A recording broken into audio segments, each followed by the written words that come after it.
Yo, what's up, guys? Welcome back to the channel. I've got 5 new insane Reddit stories for y'all today, and these ones are straight up wild. We're kicking it off with I was broke and humiliated. Then I made $1 million in 12 months. Like, bro went from zero to flexing real quick.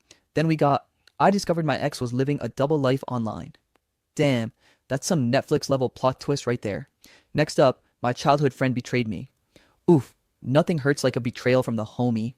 After that, I survived a creepy camping trip that turned into a nightmare. Okay, this one gives total creepypasta vibes. And finally, to end on a lighter note, I found love. Again after years of heartbreak, and it was unexpected. Oh, okay, we're ending wholesome today. And hey, if you want to skip around, timestamps are below and in the description so you can jump to any story you want. So grab your snacks, chill back, and let's get into story number 1. I was broke and humiliated. Then I made $1 million in 12 months.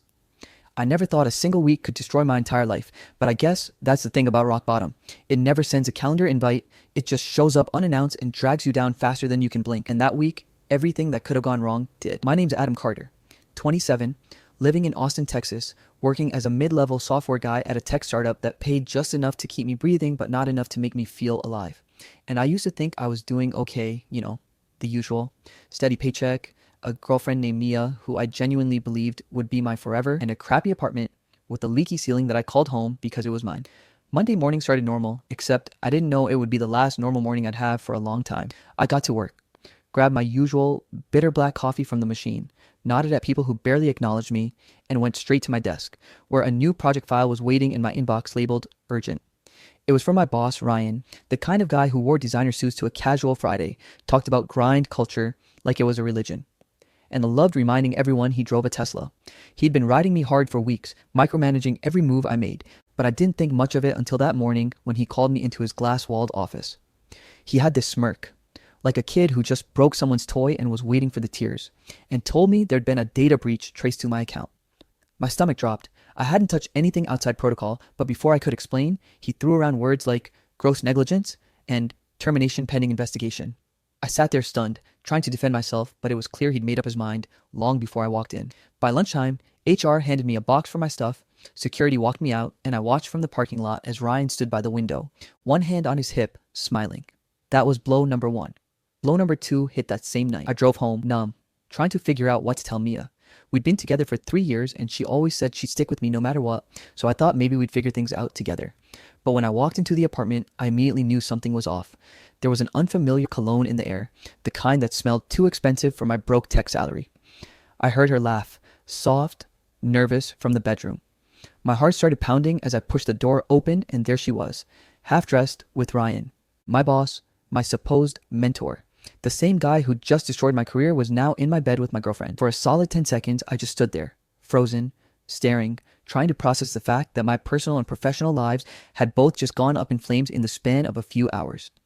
Mia tried to explain, tears in her eyes, saying things like, "It just happened," and "We didn't mean for you to find out like this," but I couldn't even hear her.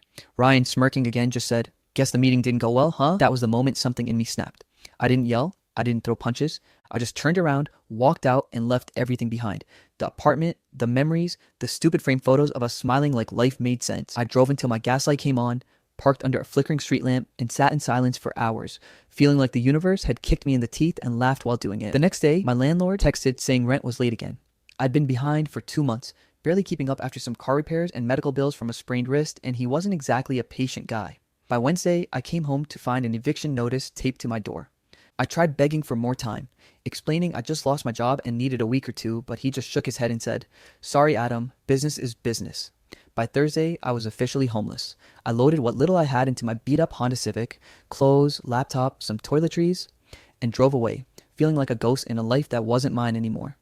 You don't really understand what rock bottom feels like until you're sleeping in your car behind a 24-hour grocery store, praying security doesn't notice, and eating instant noodles you made with gas station hot water. I'd always thought homelessness was something that happened to other people who messed up, but when it's you, it hits different. It's not just losing a roof, it's losing your sense of identity. Every morning, I'd wake up with sunlight creeping through the windshield, brush my teeth in the store restroom, and scroll job listings until my phone died. I applied everywhere, software gigs, freelance jobs, even warehouse shifts, but no one called back. The few friends I had stopped replying once they sensed I was struggling. People love your ambition, but they disappear when they smell desperation. I told myself I'd only be in the car for a few days, but days turned into weeks, and I learned how cold leather seats get at night. There were nights I stared at the ceiling of my car wondering if anyone would even notice if I just vanished. I'd lie to myself, saying I was just figuring things out, but deep down I was ashamed. I couldn't even bring myself to tell my parents.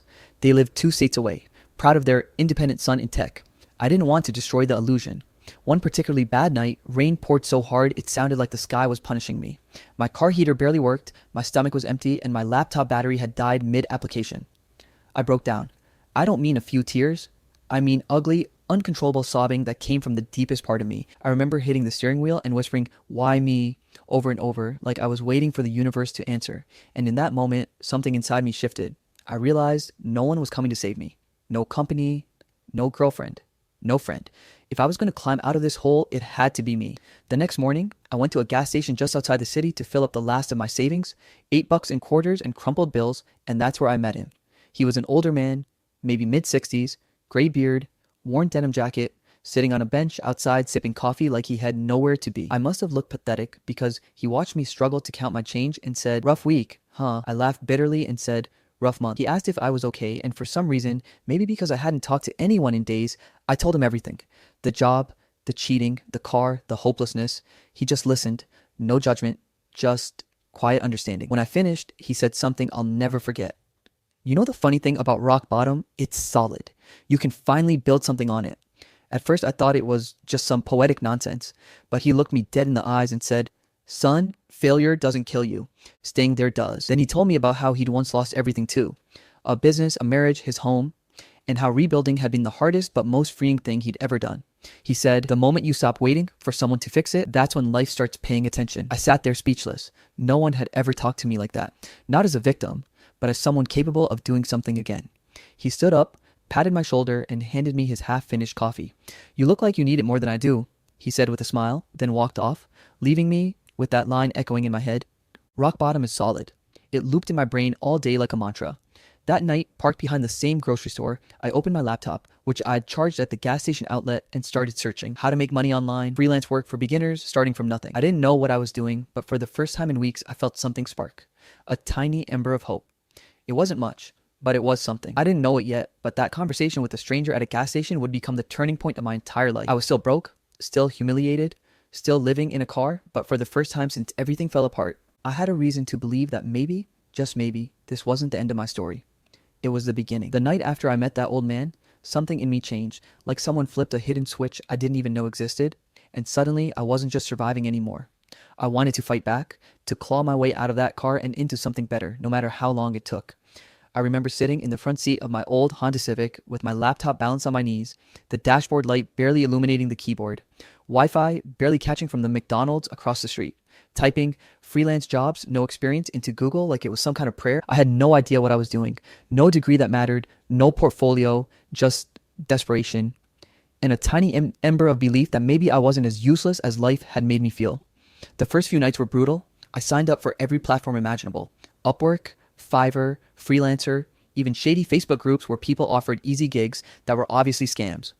I wrote fake bios trying to sound professional, uploaded a picture where I looked halfway awake and waited for the magic to happen. It didn't. For 2 straight weeks, nothing. No messages, no replies, just silence. Every night I'd refresh the page, check my inbox, and feel that creeping voice whisper, "See, no one wants you."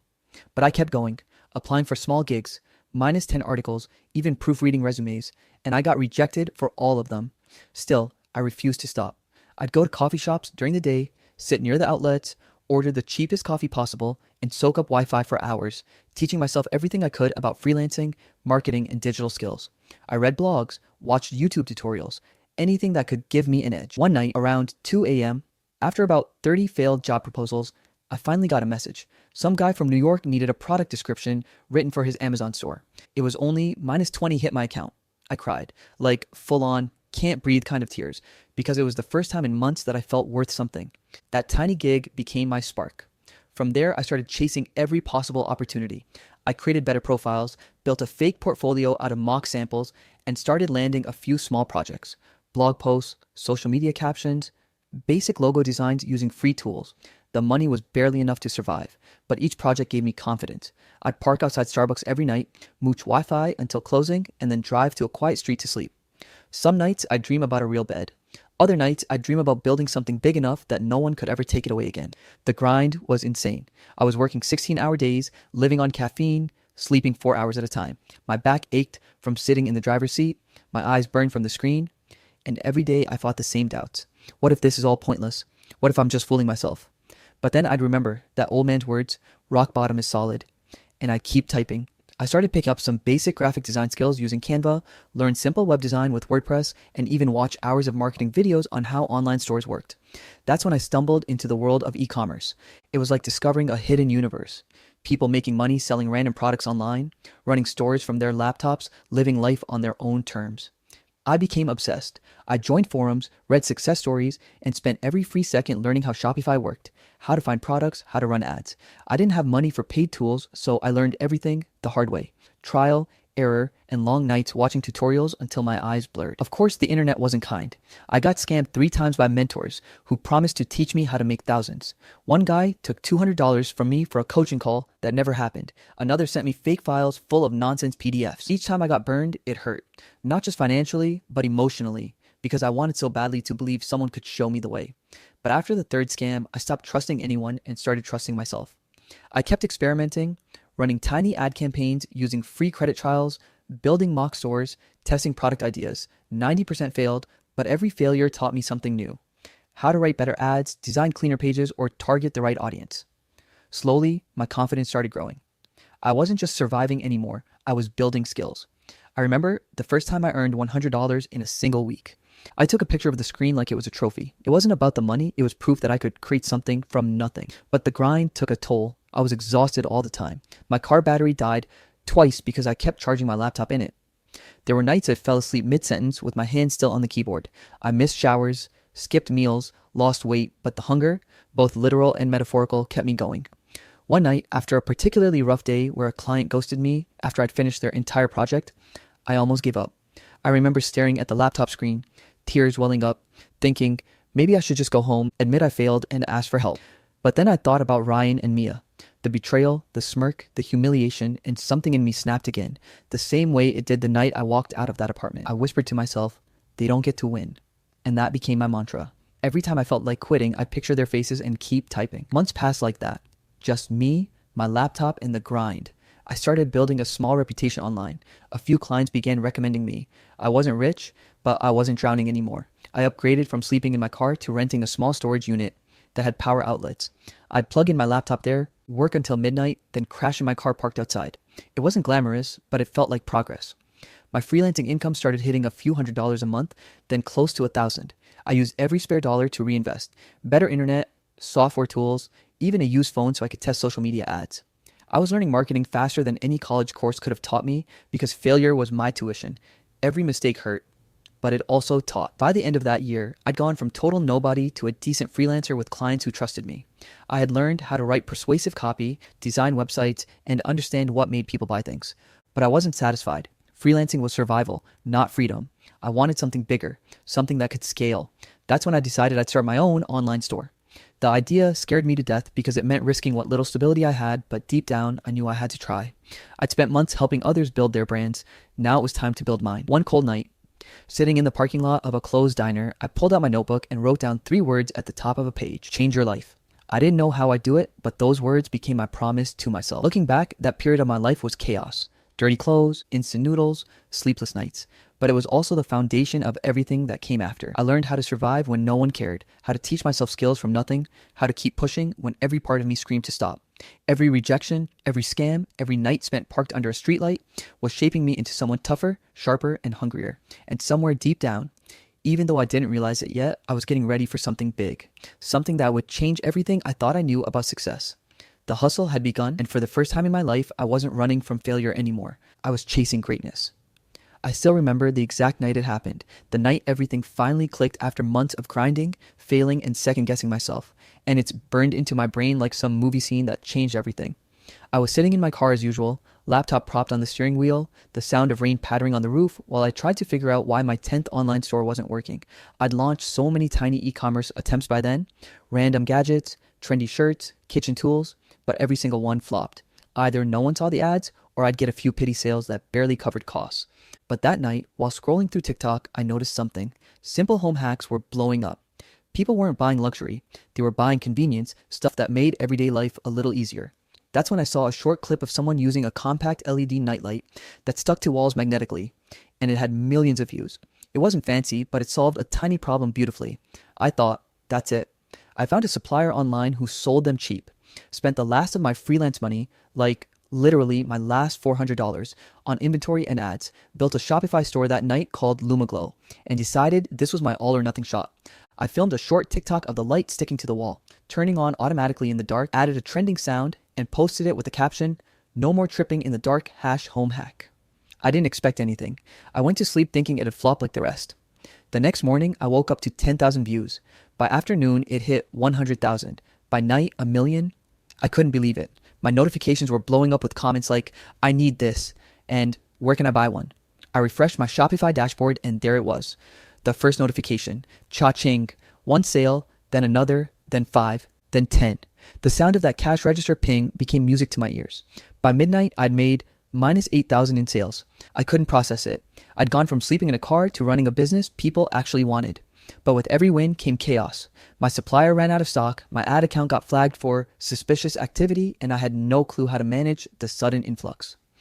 I was drowning in success, a weird, exhilarating kind of stress I'd never experienced before.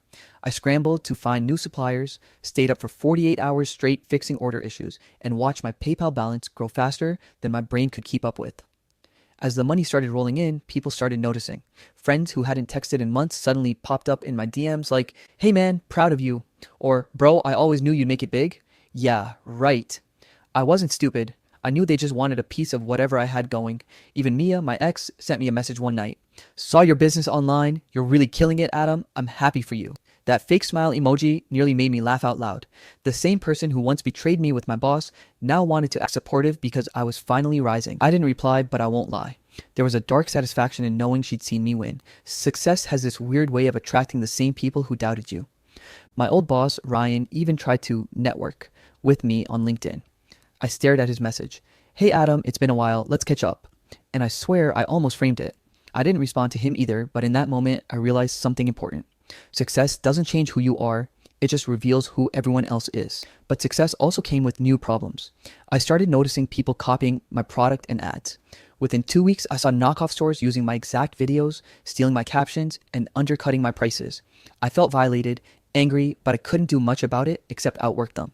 So I doubled down, filmed new videos, made funnier captions, built an email list, and even hired a freelancer, my first ever hire, to help me manage the store. I reinvested every penny into ads and built a small team online. One guy in the Philippines handling customer service, one designer from India doing graphics, and me managing everything else. I wasn't sleeping much, living off coffee and adrenaline, but I didn't care. The store that started as a gamble was now pulling in thousands every week. Within 2 months, I'd crossed $100,000 in total sales. I remember standing outside my car one night, looking up at the sky thinking, is this really happening? But behind the numbers, the pressure was real. Refunds, shipping delays, angry customers, it was chaos. I was constantly terrified of losing it all again. That fear, the fear of going back to rock bottom, kept me grinding even harder. Eventually, I moved out of my car and into a tiny one-room apartment downtown. It wasn't fancy, peeling walls, creaky floorboards, but it had Wi-Fi, heat, and a bed. My first night there, I lay down and couldn't stop smiling. I kept thinking, I made it out. But success doesn't stop to let you rest. I launched new products, built an actual brand identity, and started understanding real business. I learned about branding, customer psychology, and ad strategies. I wasn't just hustling anymore, I was building something sustainable. I started posting my story online, how I went from homeless to entrepreneur, and people loved it. They called me inspiring, resilient, lucky. But what they didn't see were the nights I cried from exhaustion, the panic attacks over refund requests, or the endless self-doubt that still haunted me. Every time something went wrong, a delayed shipment, a supplier issue, I'd spiral, thinking, this is it, it's all crashing down. That anxiety never really left, but every morning I reminded myself where I came from and got back to work. Then, out of nowhere, one of my TikTok videos went super viral, like 20 million views viral. It wasn't even my best one. It was just me showing the lights in a funny before and after home setup. Orders exploded overnight. My Shopify app wouldn't stop pinging. I hit $50,000 in sales in a single week. That number didn't feel real. I remember walking into the same gas station where I'd once met that old man, buying a coffee, and just sitting there smiling like an idiot, thinking he was right. Rock bottom really is solid. The same gas station where I once counted quarters was now the place where I mentally celebrated crossing into six-figure income territory. But even then, I kept my guard up. I knew how fast success could turn into failure if I got complacent. So I saved aggressively, built a new brand website, registered an LLC, opened business accounts, and did everything by the book. I wasn't that lost guy in a car anymore. I was a businessman now, and I wanted to do it right. Still, the higher you climb, the lonelier it gets. My days were a blur of numbers and tasks, and though I was making money, I realized I hadn't talked to a real friend in months. My phone only buzzed for business or fake congratulations. Mia texted again one night, saying she wanted to catch up. I stared at the screen for a long time before finally replying, "Thanks, but I'm good." It wasn't revenge, it was closure. That simple message felt like reclaiming every piece of dignity I'd lost. Funny enough, the next morning, Ryan posted something on LinkedIn about resilience in entrepreneurship, and I couldn't help but chuckle at the irony.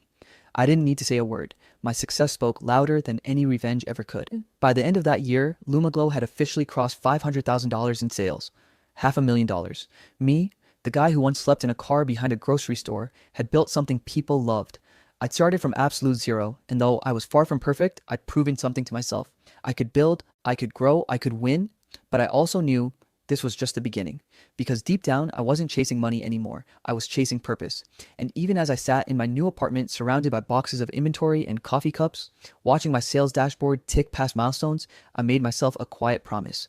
I'd never forget the nights I spent broke, cold, and invisible. I'd never let success make me arrogant, because that version of me, the one who hit rock bottom, he was the reason I got here, and I wasn't about to let him down. Exactly 1 year after the night I sat in my car, staring at the cracked ceiling of that cheap old Honda Civic, wondering how I'd ended up there, I woke up in a penthouse apartment overlooking the same street where I used to park it.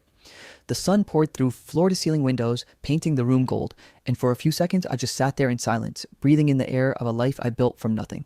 It felt unreal, like I was still dreaming, but then my phone buzzed, and the notification on my Shopify dashboard said it all. Congratulations, you've reached $1 million in total revenue. I didn't scream. I didn't even cry. I just sat there with this quiet disbelief washing over me, thinking about the 365 days that had led me here, the nights I'd shivered in my car, eating instant noodles and pretending everything was fine, the days I'd failed more times than I could count, the emails that went unanswered, the rejections that made me question if I was just fooling myself. And now, there it was. Proof that every sleepless night, every breakdown, every ounce of humiliation had somehow turned into something worth more than the money, a sense of peace I'd never felt before. I walked to the window, looked down at that same stretch of asphalt, and it hit me how full circle this moment really was. A year ago, I was parked right under that lamppost, praying no one would notice me sleeping there. Now I could see that very spot from my living room, wearing clean clothes, drinking fresh coffee, with a bank account that didn't make me panic anymore. But the money wasn't what made me feel rich, it was the control. I wasn't at anyone's mercy anymore. I didn't have to beg a boss for a raise or pretend to be okay with someone walking all over me. I owned my time, my choices, my life. Still, the first thing I did that morning wasn't to celebrate. I opened my laptop, checked my sales dashboard again, and then called my accountant to verify it wasn't some glitch. When he confirmed the milestone, I finally smiled and said, "We did it, man." He laughed and told me I should take a break, but I wasn't thinking about champagne or some crazy party. I was thinking about that old man I met at the gas station a year ago, the one who told me, "Son, rock bottom's not the end. It's just the foundation if you choose to build on it." His words had become my mantra. Every time I wanted to quit, I heard his voice. Every time I thought I was too tired to keep grinding, I remembered that night, and I decided then and there that I was going to find him again. Before I left though, I opened my journal, the same one I used to scribble ideas in, while sitting in that cold car, and I wrote, "I made it, but not because I wanted money, because I wanted my life back." Then I got in my Tesla. Yeah, I'd finally splurged on one and drove down that same road to the old gas station just off Route 16, the one that always smelled faintly like burnt coffee and engine oil. It hadn't changed at all. The same cracked pavement, the same flickering neon sign, the same sense of being in the middle of nowhere. For a second, I thought maybe I was chasing a ghost. Maybe the guy was just some random drifter. But as I pulled up, there he was, leaning against the counter with his cup of coffee, reading a newspaper like time had stood still. I got out of the car and walked up to him. He looked up, squinted for a second, and then that slow smile spread across his face. "Didn't think I'd see you again, son?" He said. "Looks like life's been treating you better." I laughed, and for a moment I couldn't speak. My throat tightened, and all I could manage was, "You have no idea." I told him everything: the freelancing, the failures, the online store, the viral TikTok, the sleepless nights, the mornings I almost gave up. He listened quietly, nodding like he'd already known it all. When I told him I'd hit $1 million, he didn't seem surprised. He just said, "Money's a good tool, but don't let it fool you into thinking it's a destination. The real wealth is knowing who you are when you have nothing and staying that person when you have everything." I swear, that line hit harder than any number in my bank account ever could. I handed him an envelope. Inside was a check for $25,000. He tried to refuse it, said he didn't need it, but I told him it wasn't charity. It was gratitude. "You were the first person who didn't look at me like I was a loser," I said. "You believed I could get back up before I did." He finally accepted it, shaking his head and laughing under his breath, and then he said, "Guess you built something on that foundation after all." We shared a coffee on the hood of my car, and I realized how strange and beautiful life could be. Sometimes you think your story's over, but it's really just starting to get interesting. After I left the gas station, I drove downtown to the same homeless shelter I'd passed 100 times while living in my car. Back then, I was too proud to walk in. Now I walked in with a donation check and told the director I wanted to sponsor a small program, free laptops, and online classes for people trying to rebuild their lives. The look on her face and the reactions of the people who heard me speak that day meant more to me than hitting $1 million ever could. Because that was me, not too long ago, broke, scared, and praying for one tiny break. That night, I came home, made a cup of tea, and sat on my balcony watching the city lights flicker. I thought about all the people who had disappeared when I was down, and how some of them had magically started texting me again once they saw my success online. My ex had even reached out the week before, saying she was proud of me and that maybe we both needed time to grow. I didn't respond. Not out of bitterness, but because I'd already learned that closure doesn't come from people, it comes from peace. I didn't need validation anymore. My validation was the life I'd built from the ashes. I remembered the guy who used to cry in his car, wondering if he'd ever matter, and I wanted to tell him, "You will. You'll matter not because of the money, but because you never gave up when it would have been so easy to. You'll matter because you chose to believe in yourself when no one else did. You'll matter because you'll learn that being rich has nothing to do with dollar signs. It's about waking up every day and knowing you're free." As the city buzzed below me, I thought about that word free. It didn't mean lavish cars or luxury apartments. It meant being able to help my mom pay off her mortgage without thinking twice. It meant buying dinner for the group of freelancers who'd become my closest friends. It meant giving opportunities to people who reminded me of who I used to be. Before I went to bed, I logged onto Reddit. Yeah, full circle again, and typed out a post on RR self-improvement. I started it with, "A year ago, I was sleeping in my car. Tonight, I hit $1 million in revenue." I didn't write it to flex. I wrote it for the version of me who might be reading it right now, feeling like they're out of options. I wrote about the old man, about freelancing in parking lots, about the rejection, the breakdowns, the small wins. I ended the post with the same words he told me. Rock bottom's not the end. It's the foundation if you choose to build on it. The post blew up overnight. Thousands of people commented, saying they needed to hear that. Some even said they were sleeping in their cars too and felt like giving up, but now they wouldn't. That was when it really hit me. Maybe this was why I'd gone through it all. Not for the money, not for the validation, but to become proof that no matter how far you fall, there's always a way back if you're willing to fight for it. I closed my laptop, looked around my apartment, and smiled. A year ago, I had nothing but a laptop and a dream. Now I had a business, a home, and a purpose. I wasn't just rich, I was alive. And I knew that no matter what happened next, I'd never forget the man in the gas station, the car I once called home, and the version of me who refused to quit.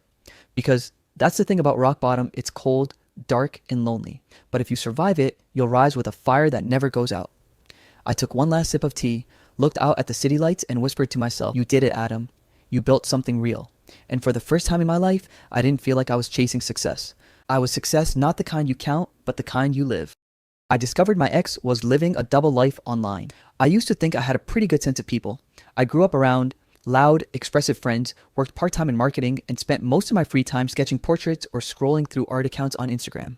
I love the idea of human connection, how people curate themselves online, how every caption is a piece of who they are. Maybe that's why when I met Ethan, I fell for him so fast. He appeared in my DMs one random Tuesday afternoon, commenting on one of my digital art reels where I'd posted a time-lapse of me painting a girl sitting in the rain with the caption, "Sometimes the storm feels like home." He replied, "That's beautiful. I think the storm's where the truth hides." It sounds dumb now, but back then I thought, wow, someone who gets it. His profile looked like an indie movie come to life. Black and white photos, random poetry snippets, moody lighting, shots of him holding a camera or staring into the distance like he'd been thinking about the meaning of life for hours. He was creative, introspective, but not pretentious, just the right amount of mysterious. We started talking casually. He said he was a freelance photographer based in Portland, originally from Seattle, and that he worked with small brands doing aesthetic shoots.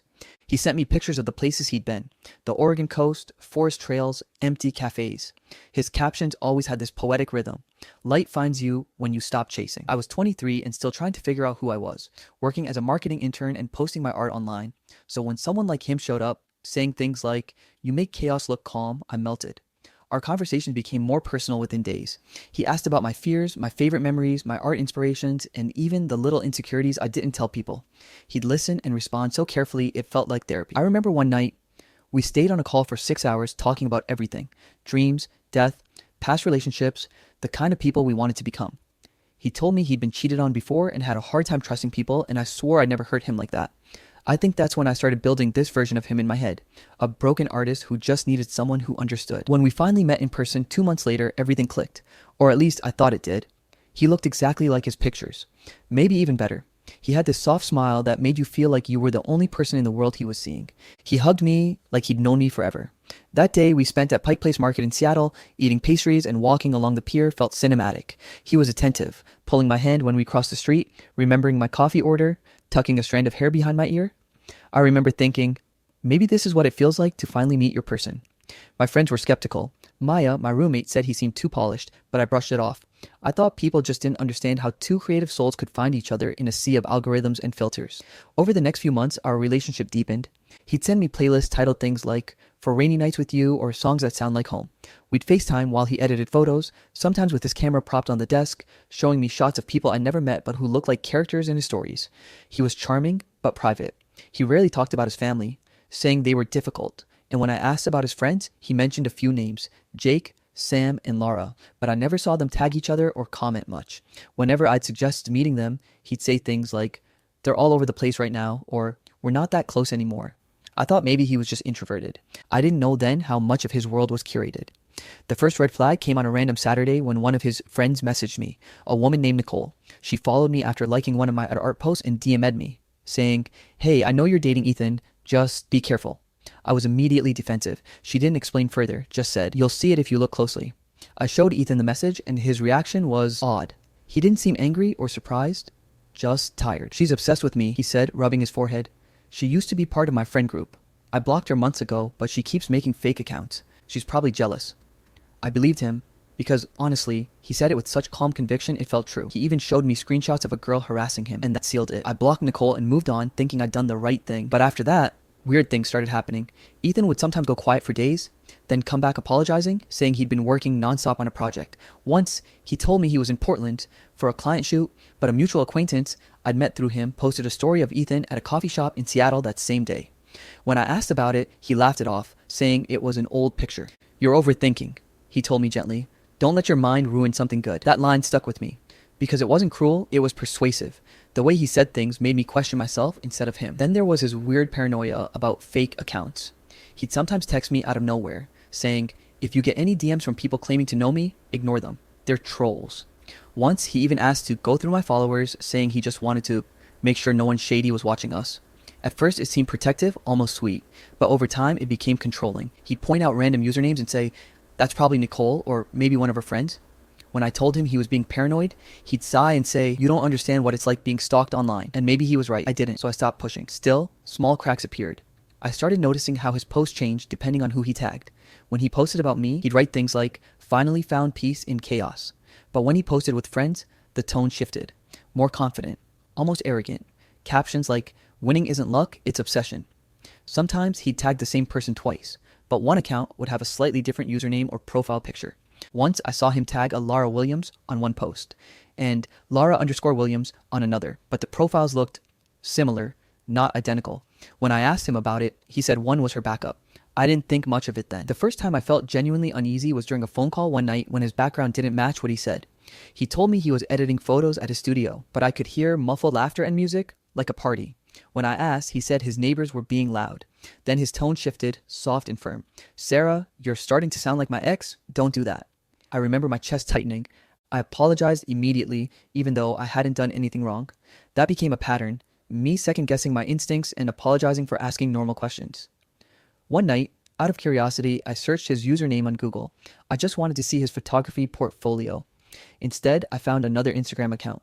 The name was different, Eli Cross, but the bio had the same quote Ethan always used. Light finds you when you stop chasing. My heart stopped. The profile picture was him. Same smile, same face, but everything else was different. His post showed a different city, Los Angeles. His job title was listed as founder of a media collective. The comments were filled with strangers calling him Eli, tagging him in collaborations, praising his documentary series. I thought it had to be fake, maybe a fan account or stolen photos.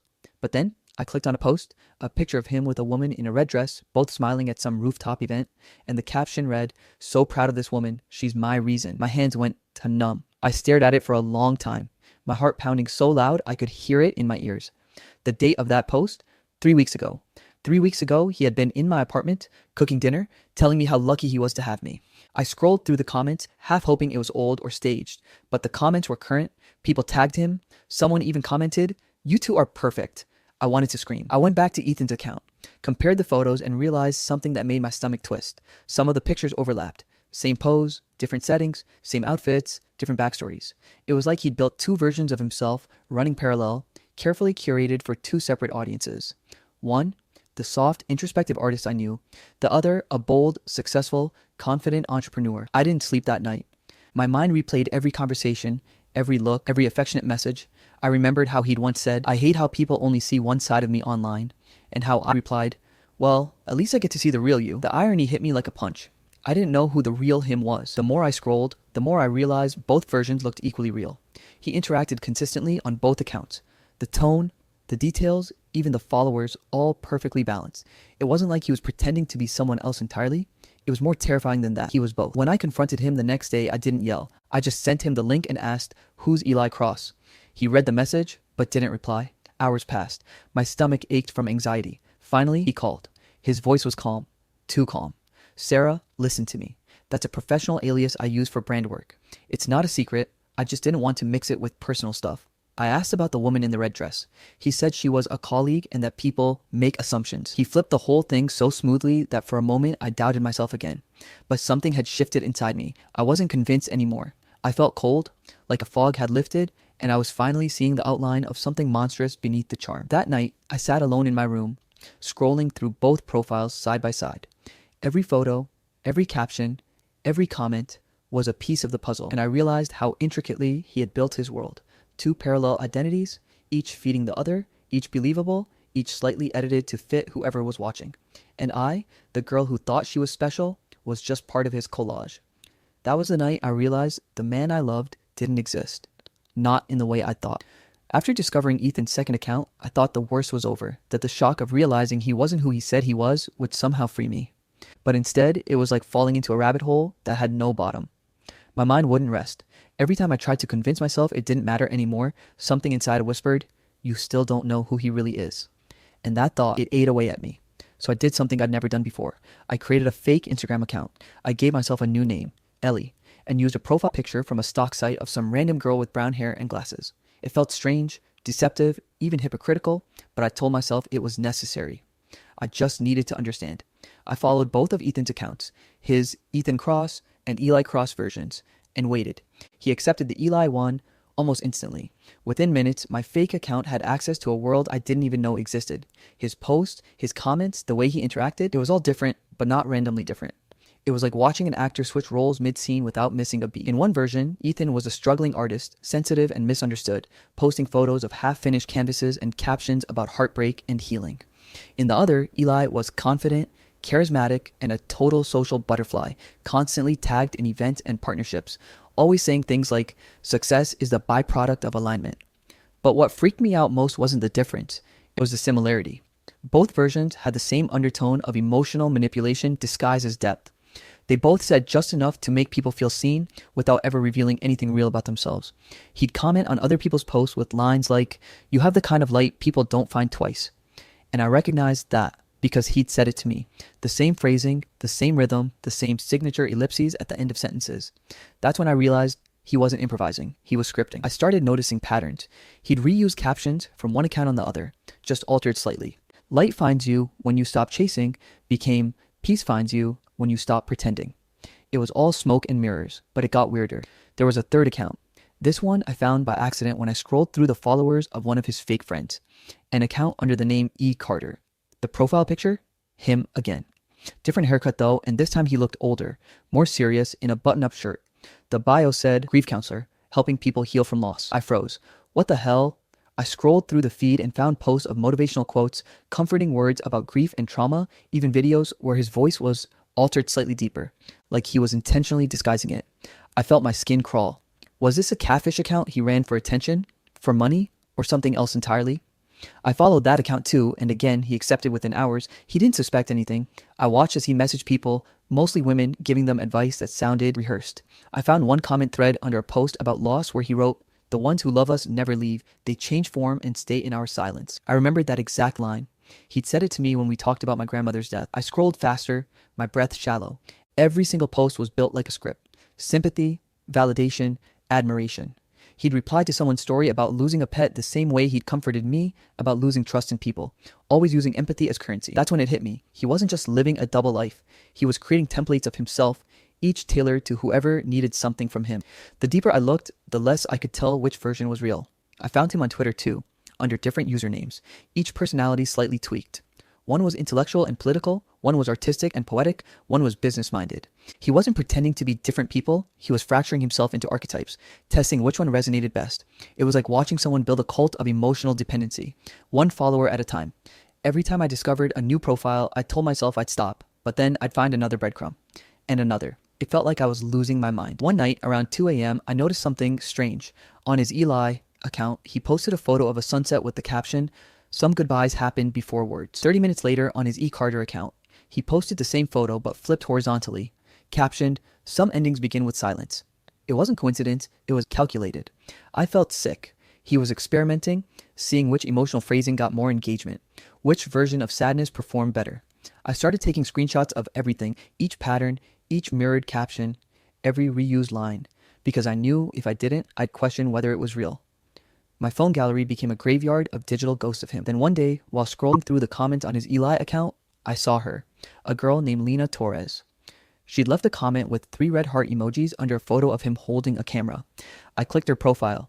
She was pretty, confident, a lifestyle blogger who posted travel pictures and captions about mindfulness. In one of her posts, she tagged him in a photo of them hiking, writing, "Grateful for the one who sees me for who I am." My stomach dropped. The date on that post overlapped with a weekend he told me he was offline for a solo trip to reset. I wanted to message her immediately, but I hesitated. What would I even say? "Hey, I think your boyfriend might be the same man who pretended to be my soulmate." It sounded insane. But something in her photos, her smile, the way she looked at him, hit me in the gut. She didn't know. She was me, just months behind. After 2 sleepless nights, I finally did it. I messaged her from my fake account. I wrote, "Hey, I know this might sound weird, but are you dating Eli Cross?" She replied within 10 minutes. "Yeah, why?" My hands were shaking as I typed, "Because I think he might be someone else too." I didn't expect her to believe me, but she did. She said, "You're not the first to tell me that." That line made my blood run cold. I asked her what she meant, and she told me that another girl had reached out to her weeks ago with similar claims, but she blocked her, assuming it was a troll. I told her I wasn't trolling, and I sent her screenshots. His mirror captions, his overlapping posts, the reused photos. She didn't reply for an hour. Then she sent a message that shattered me. "He told me you were his ex, a clingy fan who wouldn't move on." I wanted to cry, scream, throw my phone across the room. He had framed me. He'd already planned for the possibility that I'd find out and told his other life that I was unstable. I was the villain in his story. Lena apologized for believing him, and that's when we started comparing timelines. We shared screenshots, messages, photos, voice notes. The overlap was nauseating. He'd sent her the same good morning messages, the same Spotify playlist, just renamed, the same photos of coffee cups, the same exact quote, "You make chaos feel calm." I realized he wasn't improvising affection. He was copy-pasting it. He'd used both of us to test which reactions made him feel more powerful. The more Lena and I talked, the more surreal everything became. We noticed even smaller patterns, how he used similar emojis depending on the emotional tone he wanted. When he wanted to seem vulnerable, he used the single white heart emoji. When he wanted to appear confident, he used fire emojis. It was mechanical, methodical. He wasn't just lying to us, he was studying us, like we were emotional test subjects. I started wondering how many others there were, if he'd done this before, if he'd ever told anyone the truth about anything. Lena and I started digging together. She found another account linked to his email, this one under a different alias entirely, Cross Media Company. It was a business page advertising creative consulting services. And get this, the page had testimonials from people praising Eli for life-changing emotional coaching. It wasn't just dating, he was monetizing manipulation. He'd built a brand on emotional relatability, charging people for personalized healing guidance. He was selling empathy like a product. We even found a PayPal link connected to a business account under his real last name. It was all there, hiding in plain sight. At that point, I wasn't even sure if he was a photographer anymore, or if he ever had been. Every detail I thought I knew about him became suspect. Was that studio real? Were those photos his? Did those people even exist? It was like realizing the person you loved was a ghost wearing your favorite memories as a disguise. The line between real and fake blurred until I couldn't tell where Ethan ended and where the algorithm began. I'd spend hours refreshing pages, tracking his activity, trying to connect dots that didn't want to connect. I stopped sleeping properly. I started hearing the notification sound in my head even when my phone was off. I'd catch myself staring at my reflection and feeling like I didn't recognize my own face because every version of him had molded me differently. The Sarah who loved Ethan wasn't the same Sarah who hated Eli, and the Sarah who pitied E. Carter didn't know what she believed anymore. One night, I asked Lena a question I'd been too scared to say out loud. What if none of us were real to him? She said, maybe that's the point. And she was right. Maybe that's what he wanted, to blur reality until we couldn't tell if the connection we felt was real or programmed. The scariest part wasn't that he lied, it was that I couldn't tell where the lie ended. Because he didn't invent new people, he reflected pieces of us back at ourselves. He'd taken my words, my fears, my art, and turned them into his language of manipulation. Every time he said something deep or poetic, it was probably something he'd heard from someone else and recycled into his performance. I started wondering if even his sadness was real, or if it was just another aesthetic he used to draw people in. By the end of that week, I had more screenshots than I could count. Proof of every identity, every contradiction, every overlapping detail. But the proof didn't make me feel better. It made me feel hollow. Because when you realize the person you loved never truly existed, it's like grieving a ghost who was never alive. I didn't know how to explain it to anyone. Maya noticed something was wrong and kept asking what was happening, but how could I tell her? My ex might be 3 different people running emotional experiments on strangers. She'd think I'd lost my mind. Maybe I had, because even as I stared at the evidence, a part of me still missed him. The version who texted me good morning, who said I made him want to be better, who listened when I talked about my art. That version was gone. But worse, he might never have been real. I realized something terrifying then. That maybe the reason I fell for him was because he'd mirrored me perfectly. He'd taken my insecurities, my dreams, my exact emotional language, and reflected them back until I saw myself in him. That's why it felt like love. Not because we connected, but because he'd built himself as my reflection. He'd studied me. And when he finally broke that mirror, I couldn't recognize who I was without his version of me staring back.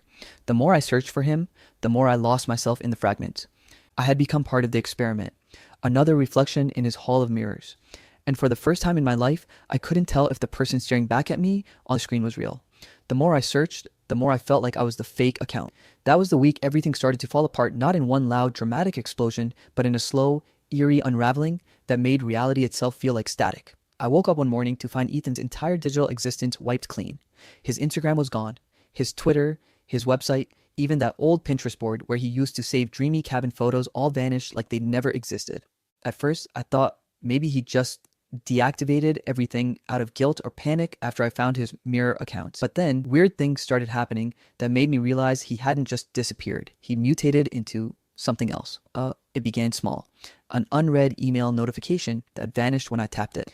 My Spotify glitching and playing songs from his playlist ones he'd made for me under his photography persona. And then one night, I got a message request on Instagram from a blank profile with no picture, no posts, no followers.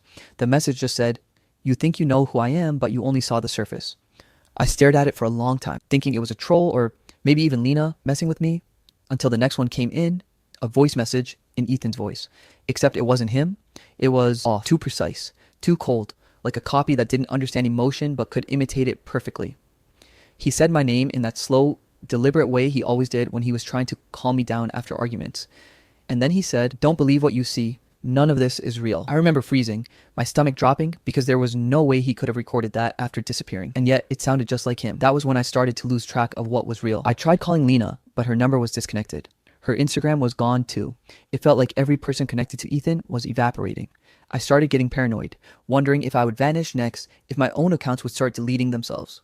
I changed all my passwords, turned off my phone, and even unplugged my Wi-Fi, thinking maybe I'd get some peace offline.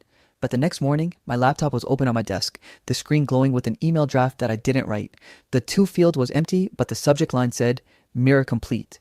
And the body of the email just said, "You were always the experiment."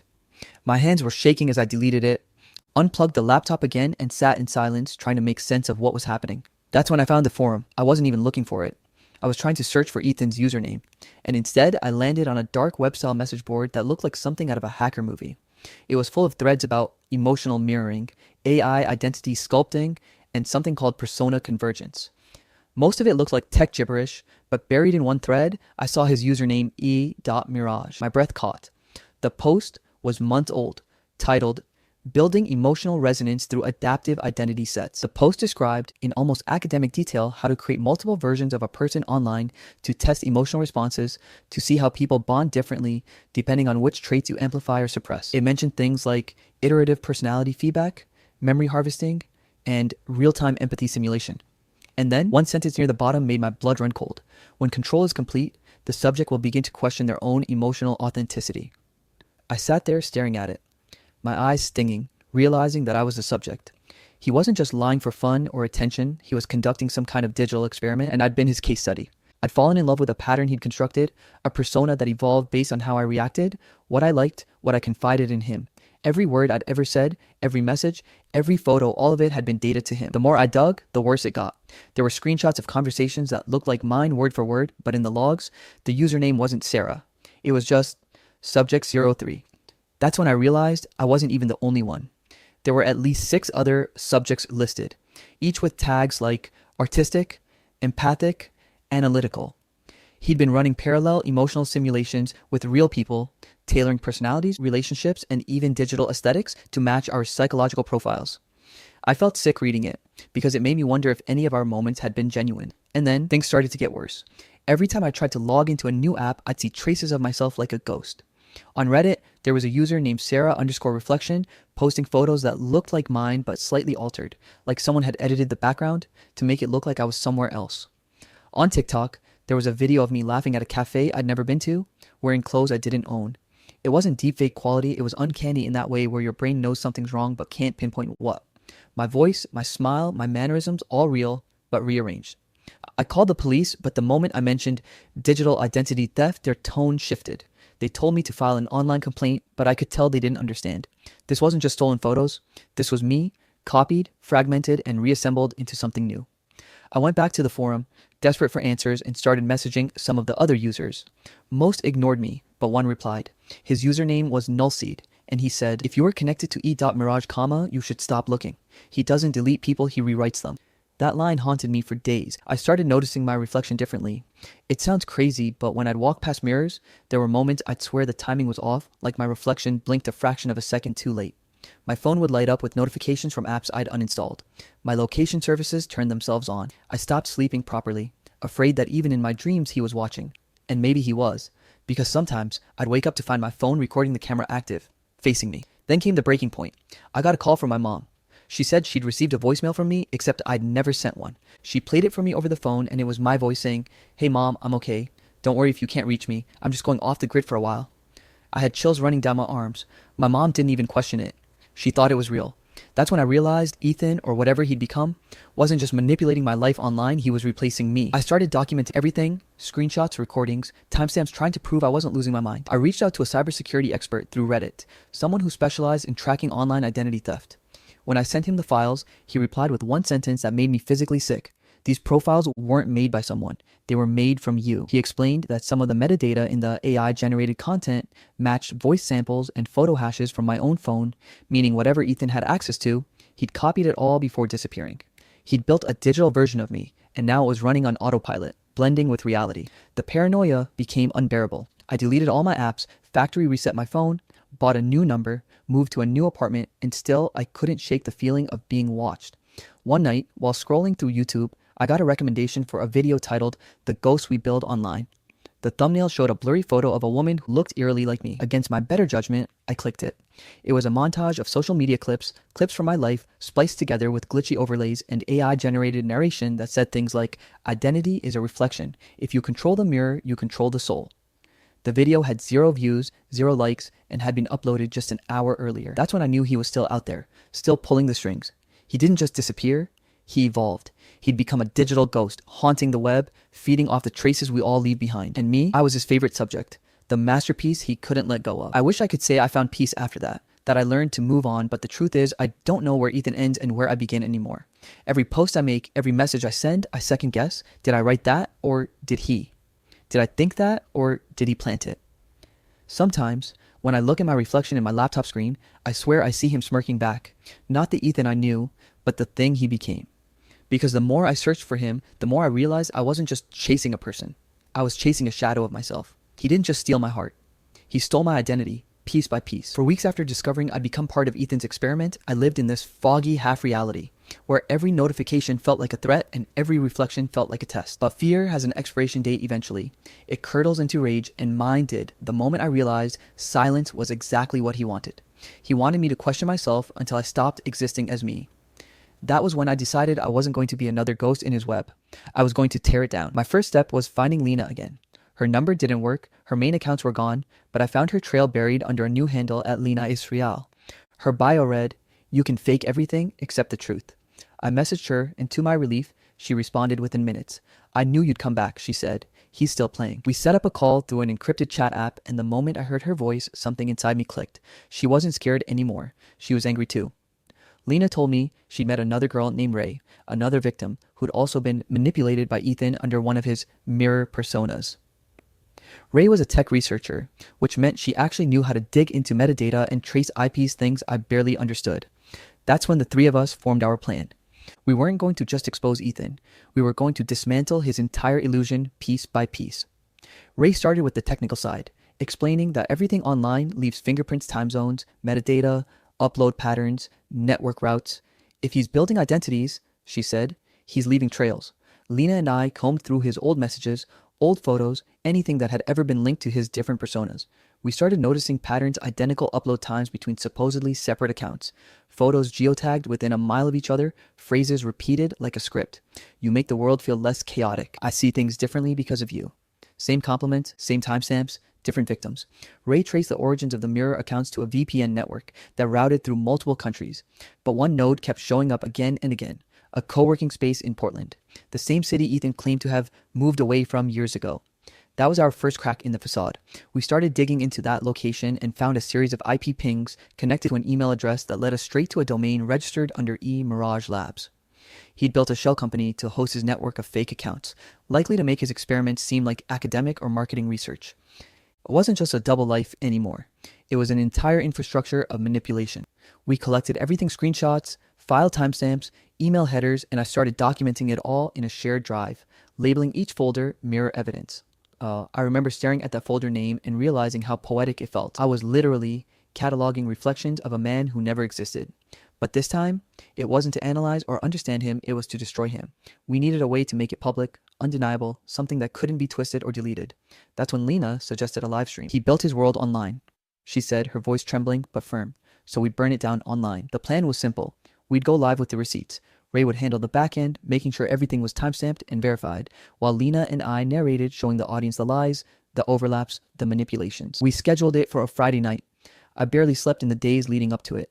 My hands shook when I tested my mic. My face looked foreign on the webcam, pale under the glow of my laptop, like I was about to confess to a crime I didn't commit. We titled the stream, "The Mirage Unmasked." Within minutes, viewers started joining, some curious strangers, some people who'd once followed Ethan's accounts, even old friends who thought we were being dramatic. My heart pounded as I began to speak. "Hi," I said, voice trembling. "My name is Sarah, and I was in love with a man who never existed." I explained everything from the beginning: how Ethan had built multiple identities, manipulated people using emotional data, and used our lives as his social experiment. I showed screenshots of identical messages sent to different women. Lena showed side-by-side photos where the same hand appeared in two different lives. Ray zoomed in on metadata, showing his editing patterns and IP traces. For the first time, it felt like I had controlled the story. But then, halfway through the stream, the chat exploded. A user named Mirage Returns joined. The profile photo was just static, but the name alone made my blood freeze. Comments started flooding in. "Sarah, stop lying. She's obsessed. He already moved on. Why can't she?" The tone shifted instantly, like someone had flipped a switch. Then the live stream's video feed glitched and his voice came through. "Ethan, calm, measured, rehearsed. Sarah, he said, you're hurting yourself. You're telling strangers that I'm some kind of criminal when all I ever did was love you. You made this up because you couldn't handle rejection. The audience split, half defending me, half accusing me of faking everything. My throat tightened as I tried to speak, but my mic started crackling. He continued, sounding heartbreakingly gentle. You're sick, Sarah. You need help. Please stop. In that moment, I almost broke. Hearing his voice again, that perfect mixture of tenderness and manipulation brought back every memory I tried to bury. I wanted to scream, to shut it all off, but then Lena stepped in. You want proof? She said, voice steady. She dropped a file into the stream, a zip archive labeled Ethan_log_complete.zip. This is your web, Ethan, she said, and we found the center. Ray took over, sharing her screen, showing a database full of messages, usernames, timestamps, hundreds of entries across multiple platforms, all tied to one origin IP, and at the very bottom, an entry labeled Subject 03 Primary Study Emotional Escalation Success, my username, my conversations, my voice recordings, all under his digital signature. The chat went silent for a moment and then flooded again, but this time, people were furious at him. He tried to talk again, but the stream crackled and cut off. When it came back, his account was gone. Deleted. The chat filled with messages like, he ran and she was right. My hands were shaking, tears streaming down my face, but for the first time, they weren't tears of fear. They were relief. We'd done it, we'd exposed him. The man who'd turned love into an experiment had finally been cornered by his own data. In the following days, the stream went viral. Articles started popping up. The Mirage case, how a digital manipulator built multiple lives. Other victims came forward. Some from other countries, some too scared to speak publicly. Each of them told the same story. He mirrored their emotions, gained their trust, then used them as emotional subjects. It became a small movement, people talking about digital gaslighting and identity mirroring online. The FBI even reached out to me and Lena for statements. They said they couldn't promise justice right away, but the evidence was significant. Still, Ethan himself vanished again, deleting everything, going silent like he always did when cornered. But this time, it felt different. Because this time, I controlled the narrative. He could run, but his story belonged to me now. I wasn't just a victim, I was the record keeper, the witness, the author of the truth he tried to erase. Lena, Ray, and I stayed in touch, not as survivors of some trauma, but as co-authors of something bigger. A warning to anyone who thought digital lies could stay hidden forever. Sometimes, I still see traces of him, a random bot comment using his old phrases, a suggested account that feels too familiar, but I don't flinch anymore. Because now, when I look into the mirror, I don't see his reflection behind me. I see mine. Stronger, sharper, unbroken. And I know that if he's still out there, watching, he knows I'm not the same girl he experimented on. He built a web to trap others. I set it on fire and watched him burn in silence. It's been 9 months since the night I set Ethan's digital empire on fire, 9 months since the live stream that turned my private nightmare into a public reckoning. And for the first time in what feels like forever, I can breathe without checking over my shoulder. I moved to a new city not to run, but to start over. I got a new job at a digital safety nonprofit.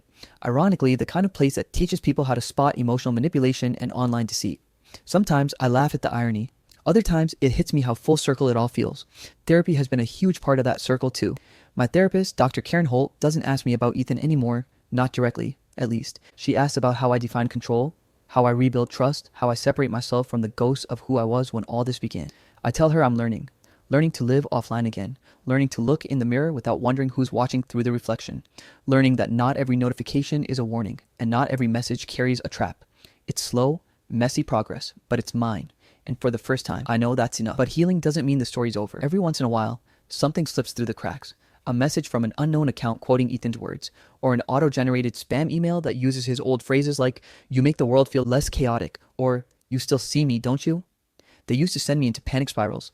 Now they just make me stop for a second, breathe and smile, because I finally understand the difference between being haunted and being remembered.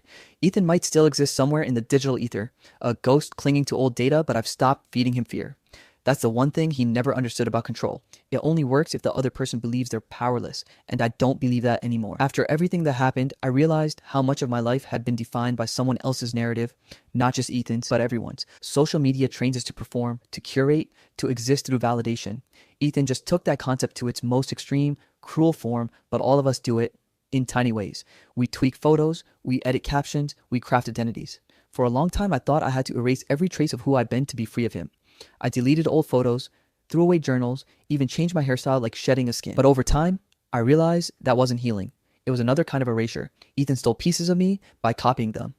I wasn't going to help him finish the job by deleting myself. So I started creating again small things at first. Photography, journaling, volunteering at art therapy workshops for survivors of digital abuse, reclaiming the things he turned into tools of manipulation and turning them back into expressions of truth. Lena and I still talk sometimes. She's doing better too, studying cybersecurity now, determined to turn her trauma into expertise. Ray's working for an AI ethics startup, developing protocols to prevent data misuse. We joke that we're the Mirror Girls turned accidental activists, but underneath the humor there's pride. We built something real out of something designed to destroy us. We gave each other permission to exist again, not as versions of Ethan Study, but as whole, messy, resilient women who outlived the illusion. Every once in a while, people reach out to me through the old live streams comments or through articles written about the Mirage case. Some are victims of similar manipulation, others are just curious. They ask how I found the strength to expose him, how I'm doing now, or whether I ever got closure. The truth is, closure isn't a door you walk through. It's a window you learn to keep open without fear of falling. I'll probably never know what really happened to Ethan, whether he got caught, changed his identity again, or is still hiding behind some other username in some corner of the internet. But that doesn't matter anymore. He's not my unfinished story. He's just a chapter I outgrew. When I scroll through Reddit now, I sometimes come across posts that sound eerily familiar, stories of manipulation, of emotional catfishing, of people building double lives online. They all share the same undercurrent: confusion, betrayal, the aching need to make sense of something senseless. I recognize that voice, the one that trembles between anger and self-doubt, because it used to be mine. So when I decided to write my own story, the one you're reading now, it wasn't about revenge or sympathy. It was about clarity, about reclaiming the narrative from the digital noise and putting it somewhere human again. I wanted people to see how easily someone can lose themselves in the reflection others project and how powerfully they can find themselves again once that reflection breaks. I still get nervous posting things online. Sometimes my fingers hover over submit like I'm waiting for Ethan's ghost to stop me. But then I remember that telling my story isn't giving him power, it's taking it back. Because he thrived in silence, in confusion, in the blurred spaces between truth and performance. And now I'm using those same platforms he manipulated to do the opposite. To bring clarity, to share, to warn, to connect. I think that's what real healing looks like. Not deleting the past, but transforming it into something that serves you instead of haunting you. A few weeks ago, I was sitting in a coffee shop when a girl around my age approached me. She said, "Are you Sarah, the one from the story?" I hesitated, then nodded. She smiled, nervous, shaky, and said, "I read what you wrote. It helped me get out of something similar." I wanted to cry right there, because for the first time my pain had become someone else's freedom. And that's when I understood that was the real ending. Not when Ethan disappeared, not when we exposed him, but when the story stopped being about what he did and started being about what we survived. Therapy has helped me see that identity isn't something others define, not your followers, not your relationships, not even the person you used to be. Identity is an act of choice. Every morning, I choose to believe that I am real, that my voice, my art, my fear, my love, all of it belongs to me. Ethan's mistake was thinking he could own people by copying them. That control came from imitation. But what he'll never understand is that authenticity can't be duplicated. It's too imperfect, too raw, too alive. That's what makes it powerful. Sometimes, when I walk home at night, I still think about him. Not in a nostalgic way, more like remembering a bad dream that taught me something. He created fake lives to feel powerful. I created my truth to feel free. And maybe that's what this story is really about. Not revenge, not trauma, but freedom. Freedom from manipulation, from illusion, from the need to be perfect. If there's one thing I've learned, it's this. In a world full of filters and lies, the most dangerous thing you can be is real. The end. My childhood friend betrayed me until I found out the truth. I guess every story about betrayal starts with a memory that once felt like home. And for me, that home was a sleepy little town in Illinois called Bloomfield, where the summers smelled like fresh cut grass and the nights buzzed with cicadas that never seemed to shut up, and where I met the girl who'd become my entire childhood, Emily Carter, the red-haired kid who lived, or 2 houses down and wore mismatched socks because she said, "Life's too short to match everything." We were 6 when we met, fighting over the same plastic dinosaur at the park, and from that dumb argument grew the kind of friendship adults always said wouldn't last but somehow did, at least for a while. We spent our childhood darting through backyards, building forts out of cardboard boxes, racing our bikes down the cracked street by old Mrs. Henderson's porch, and swearing we'd be astronauts together one day. Every summer, we'd end up under that massive oak tree behind the elementary school, carving our initials into the bark and pretending it was some secret promise, a symbol of forever. Emily used to say, "If the world ends, we meet here." And I believed her, because when you're a kid, forever feels real. Our parents knew we were inseparable. My mom used to joke that Emily was her second child. She had this laugh that could make you forget every bad thing that ever happened. And even when we fought over dumb stuff like who cheated in Monopoly, we'd always end up apologizing before bedtime, usually over texts filled with too many emojis. It wasn't until middle school that things started to change. Not bad, just different. Suddenly, there were other people, cliques, dances, and homework that actually mattered. But we still found time for each other. We'd walk home together, talk about our teachers, crushes, the future. Somewhere along the line, I realized I liked her more than just a friend, but I didn't say anything because I didn't want to ruin what we had. So I kept my feelings tucked away, pretending the way her hair caught sunlight didn't mess with my brain, pretending her hugs didn't linger a second too long. Freshman year of high school, that's when Ryan Blake showed up. The new kid from Chicago who had the kind of confidence you only see in movies.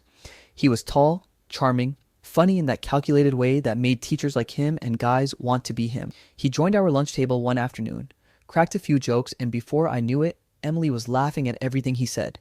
I told myself it didn't matter, but it did. Ryan started hanging out with us more. Movie nights, football games, group projects, and though I tried not to let it show, jealousy burned somewhere inside me.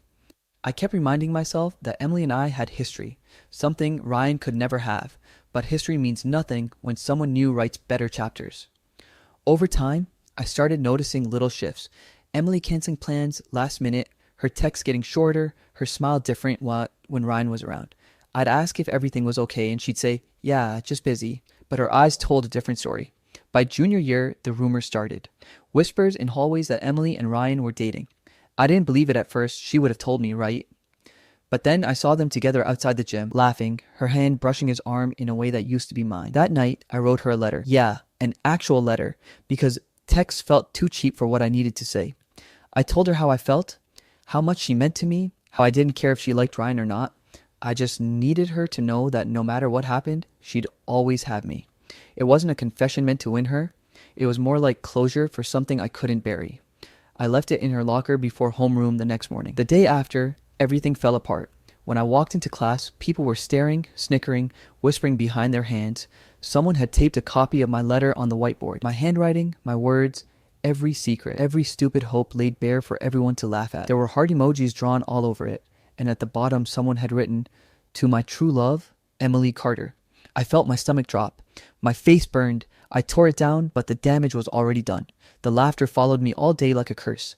When I confronted Emily after school, she looked at me like she'd seen a ghost. "Kevin, I didn't," she started, but I cut her off. "Save it. Everyone saw it.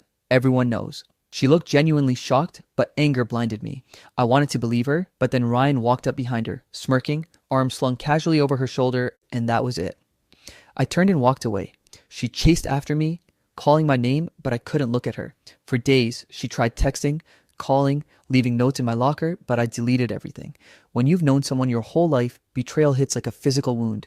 You can't breathe, can't eat, can't think straight. The person who once felt like your safest place suddenly feels like poison. By the time senior year rolled around, we didn't talk at all. She started hanging out exclusively with Ryan and his friends, and I buried myself in studying just to survive the day. Every now and then, I'd catch her looking at me across the hallway, eyes full of something I couldn't read. Regret, guilt, maybe both. But I refused to care. My mom noticed I wasn't the same. She asked if something happened between me and Emily, and I just shrugged, said people grow apart. Inside, I hated how much space Emily still took up in my mind. I hated how one person could destroy years of trust in a single moment. Graduation came and went like a blur. We stood on the same stage but worlds apart. She tried to approach me after the ceremony, but I walked the other way. A week later, I left Bloomfield for college, packed everything I owned into my old Honda, and didn't look back. On the highway, as the town faded in my rearview mirror, I promised myself I'd never let anyone in that deep again. But even now, years later, when I think back to that oak tree and the carvings we made, I can still hear her voice saying, "Forever means we never give up on each other." Back then, I thought forever was real. Now I know forever can end with a single piece of paper and a laugh that isn't yours. It's funny how time moves on, but pain doesn't. Like everyone else gets to live in color, while you're stuck replaying the same moment in grayscale. And that's what my 20s felt like.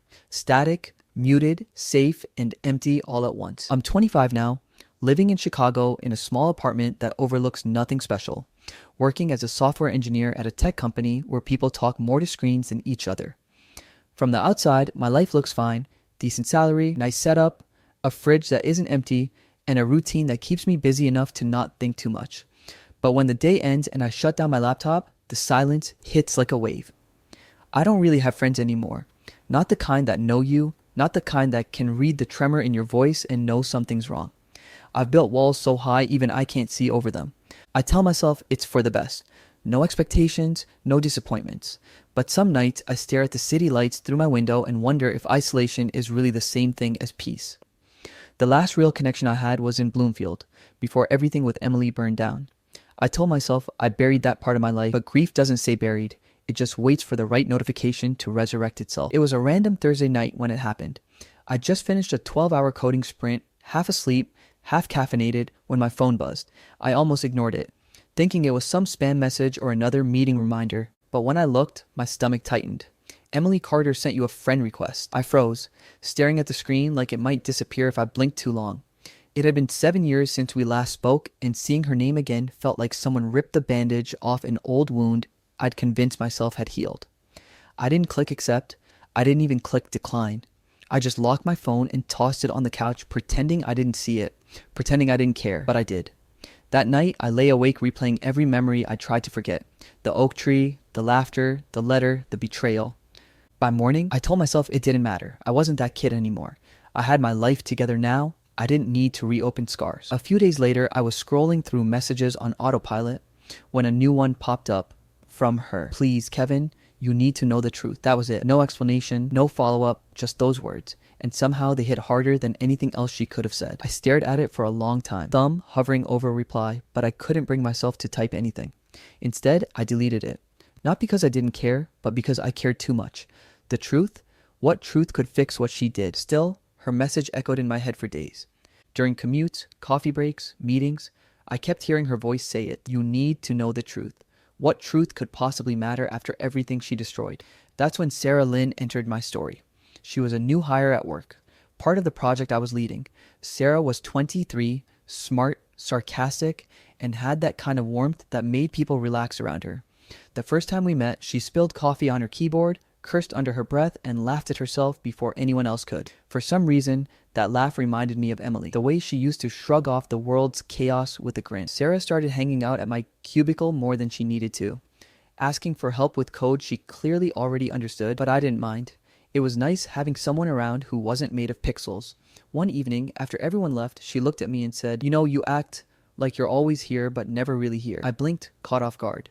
"That's cryptic," I joked, but she smiled softly. "Not really. You've got that look. Someone who's still fighting a ghost." I don't know why, I told her, but that night we grabbed dinner at a late-night ramen place near the office, and between bites of noodles I ended up telling her everything. Not all the details, but enough. The childhood friendship, the letter, the betrayal. She didn't interrupt or pity me. She just listened. When I finished, she said something I didn't expect. "You can't heal what you never faced?" I laughed it off at first, but her words lingered. Maybe because they were true. I'd spent years running from Bloomfield like it was a bad dream, but maybe the reason it still haunted me was because I'd never gone back to wake up. That weekend, for the first time in 7 years, I found myself looking up train tickets to Bloomfield. I told myself it was just a short visit, just closure, not forgiveness. I didn't even tell my mom I was coming. The moment I stepped off the train, nostalgia hit like a punch. The air smelled different, cleaner, quieter, but the streets were smaller than I remembered, the corners less alive. The old diner where Emily and I used to split milkshakes was still there, paint peeling, the same neon sign flickering like it always did.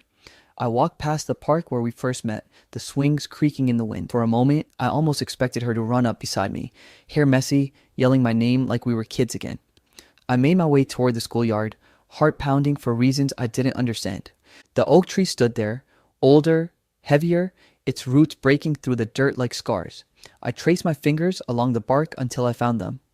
Our initials, K.E. forever, carved deep but faded by time. My throat tightened. I don't know how long I stood there, just staring, remembering. The laughter, the secrets, the promises we thought were unbreakable. I whispered, "Guess forever expired," half laughing, half crying. The wind rustled, and for a second it almost felt like the tree sighed back. I was about to turn and leave when I heard it, a voice, soft, shaky, almost unreal. "You came back." My heart stopped. I turned around, and there she was, Emily, standing a few feet away, her red hair shorter now, her eyes the same stormy blue I remembered, glistening with tears. She looked older, tired, but still heartbreakingly familiar. For a moment, neither of us said anything. The years between us hung heavy in the air. She took a hesitant step forward, voice trembling. I wasn't sure if you'd ever come back. And in that instant, every wall I'd built, every scar I'd hidden under routine and silence, cracked open just enough for the past to walk right back in. When people say time heals everything, they don't mention that it sometimes just hides the wound under new layers of noise until the moment someone says your name the way they used to, and suddenly you're bleeding again. And that's what it felt like, standing under that old oak tree staring at Emily after 7 years of silence. Every version of me. Kid, teenager, angry 18-year-old, collapsing into one confused mess. I didn't know what to say, so I went for anger because anger is easier than heartbreak. Why now? I asked, voice sharper than I meant. Why reach out after all this time? Haven't you done enough? She flinched, and for a second I almost apologized. But then the years of humiliation and loneliness came flooding back. You made me a joke, Emily. I trusted you with everything, and you turned it into a damn spectacle. She didn't argue, didn't defend herself, just stood there, twisting the strap of her bag like she was holding something in. The silence stretched until I almost walked away, but then she whispered, Kevin, I didn't betray you. I saved you. The words hit me like static. I actually laughed, a small, bitter sound. Saved me? You humiliated me in front of the entire school. Her eyes filled with tears, but her voice steadied. You think I wanted that? You think I wanted to lose my best friend? Ryan wasn't who you thought he was. Hearing that name again made my stomach knot. Ryan Blake, I said, disbelief dripping from every syllable. He was a manipulative jerk, sure, but what does he have to do with... She cut me off. He was dangerous, Kevin. You have no idea how close he came to ruining your life. I frowned, the ground tilting beneath everything I thought I knew. Emily took a breath, like she'd rehearsed this moment 1,000 times. My dad was working a case back then, something involving Ryan's father. He never told me details, just that it was bad. Corruption and money laundering, people getting hurt. Ryan found out my dad was involved, and he figured out we were close. When he saw the letter you left in my locker, he said if I didn't make it look like I was with him, he'd make sure you paid for my father's investigation. I stared at her, trying to process. That makes no sense. He was just a kid. She shook her head. He wasn't just a kid, Kevin. His dad gave him access to everything. Lawyers, influence, people who could destroy reputations. Ryan said he could leak fake photos, claim you hacked school systems, anything that would stick. He told me if I didn't play along, he'd make sure your mom lost her job. I thought he was bluffing until he showed me things about you. Your emails, your grades, even pictures he took of you without you knowing. I felt cold all over. So you just, what? Decided to throw me under the bus? My voice cracked on the last word. Emily's tears finally spilled over. I decided to protect you the only way I knew how. He told me to make it public, to prove I didn't care about you, so he'd believe I wasn't on your side. The day the letter showed up on the board, I wanted to die. Kevin. I begged him not to, but he said it was the only way to keep you safe. I thought if I took the blame, if I let you hate me, he'd leave you alone. And he did. The wind rustled through the leaves, and for the first time I noticed how old the tree had become. Branches heavy with the years of secrets. I wanted to call her a liar, to cling to the version of the story that made sense, the one where she was the villain and I was the victim. But her voice trembled in a way I'd never heard before. Raw, broken, real. You think I didn't pay for it? She whispered. After you left, everyone turned on me. Ryan spread worse rumors, said I'd slept with him, said I blackmailed you. People I thought were my friends stopped talking to me. I ate lunch alone for the rest of senior year. My dad got transferred to another precinct after the case went public. We moved for a bit, and then She stopped swallowing hard. He got sick. I came back to Bloomfield after he died. Her words hit like stones in my chest. All the resentment I'd held for years cracked under the weight of guilt I didn't know I still carried. I thought about the way I'd ignored her calls, the way I'd looked through her in the halls like she was nothing. I remembered her standing alone at graduation, and suddenly every piece of it twisted into something unrecognizable. Why didn't you just tell me? I asked, voice barely a whisper. She smiled sadly. Would you have believed me? Back then, you were so hurt you couldn't even look at me. And Ryan, he was still watching. I couldn't risk it. We ended up sitting under the oak tree like we used to, the air thick with the ghosts of everything we never said. For a long time, neither of us spoke. I stared at the initials carved in the bark, our names still there despite weather and time, and realized maybe that's what we were. Worn, faded, but not entirely gone. I hated you for so long, I admitted. I know, she said quietly. I hated me too. There was a pause, and then, almost out of instinct, I laughed. A small, shaky sound that turned into something real. Do you remember when we tried to build a treehouse up there? She wiped her eyes and smiled. Yeah. We got halfway through and then you fell off the ladder and cried for an hour. I chuckled. You said you wouldn't tell anyone. I didn't, she said, smirking through tears. You screamed loud enough for the whole neighborhood to hear. For a few minutes, it almost felt like the years hadn't happened, like we were just two kids again, beneath the same branches, daring the world to change us. But reality has a way of reminding you it's still there. The laughter faded, replaced by quiet exhaustion. So, what happened to Ryan? I asked. Emily looked away. After my dad's investigation, his family moved. His dad avoided jail somehow, money and lawyers, the usual. Ryan tried to message me a few times after graduation. I blocked him. Last I heard, he dropped out of college. He disappeared. There was something heavy in her tone, something unfinished. You said in your message there was something I needed to know, I said carefully. She met my eyes, expression unreadable. Yeah, there's one more thing, but you won't like it. My pulse quickened. Then tell me anyway. She hesitated, glancing down at her hands. Ryan's father wasn't just under investigation for money stuff. It was bigger. My dad found evidence he was tied to something that got people hurt. When he died, it wasn't an accident. The words hung in the air like thunder. Before I could respond, she stood, wiping at her face. That's all I can say right now. I shouldn't have even told you this much. I got up too, heart pounding. Emily, what the hell are you talking about? She looked at me with a sadness that scared me more than anything. You deserve to know I never betrayed you, but there's still a truth buried deeper than what I told you. If I tell you, it won't just change how you see me. It'll change everything. Then she stepped back, the distance between us suddenly wide again. Meet me tomorrow. Same place, same time. And before I could ask anything else, she turned and walked away down the cracked sidewalk, leaving me under the tree with nothing but questions, the bark biting into my hand and a realization that maybe betrayal was never the story at all. Maybe it was just the surface of something much darker waiting to come undone. It's strange how one night can feel like the end of something and the beginning of everything all at once. And that's exactly how it felt when I walked back to that old oak tree the next day. My stomach twisting with every step, wondering if Emily would actually show up, or if the last conversation had been another cruel trick of fate trying to rewrite history. But when I saw her sitting there, beneath the same crooked branch where we used to carve our initials, I knew something real was about to happen, something that would finally bury the ghosts we'd both carried too long. She looked different that morning, not fragile like before, but determined, her eyes sharp with purpose even as they shimmered with sadness. Without saying anything, she handed me a worn brown envelope. It's time you knew everything, she said softly. Inside were copies of police reports, newspaper clippings, and an old USB drive labeled Case 197A Restricted. My throat went dry as I looked at her. Your dad's case? She nodded. The one that killed him. My pulse thudded painfully. I thought you said it wasn't an accident. Emily's voice trembled, just enough to betray the calm she was trying to hold. It wasn't. My father was investigating a money laundering operation that Ryan's father, Richard Blake, was running through offshore accounts. But there was more threats, bribes, even disappearances. When Dad got too close, his car accidentally lost control on a highway he'd driven for years. Official reports said brake failure, but I found pictures, Kevin. His car was tampered with. I didn't know what to say. My mind kept looping back to Ryan, that smug grin, the confidence, the way he always seemed untouchable. I thought he was just another spoiled kid with too much money. I never imagined his family had blood on their hands. Emily must have seen the horror on my face because she said quietly, I've been collecting evidence since he died. I went through Dad's files, his laptop, old phone logs. He had backups, he always did. But I couldn't go to the police. Some of them were paid off. I didn't know who to trust. She took a shaky breath. That's why I needed you. Me, the boy she once betrayed, now being asked to help finish the work her father died for. For a moment, I felt small and unworthy. But then I looked at her, tired, scared, but still standing, and something inside me shifted. Then let's finish it, I said. She blinked, surprised, maybe expecting hesitation, but I meant it. After all the years of anger and resentment, this was finally something that made sense. Doing right by her, by the truth, by the version of us that never got a fair chance. We spent the next few weeks unraveling the threads of a story bigger than either of us had imagined.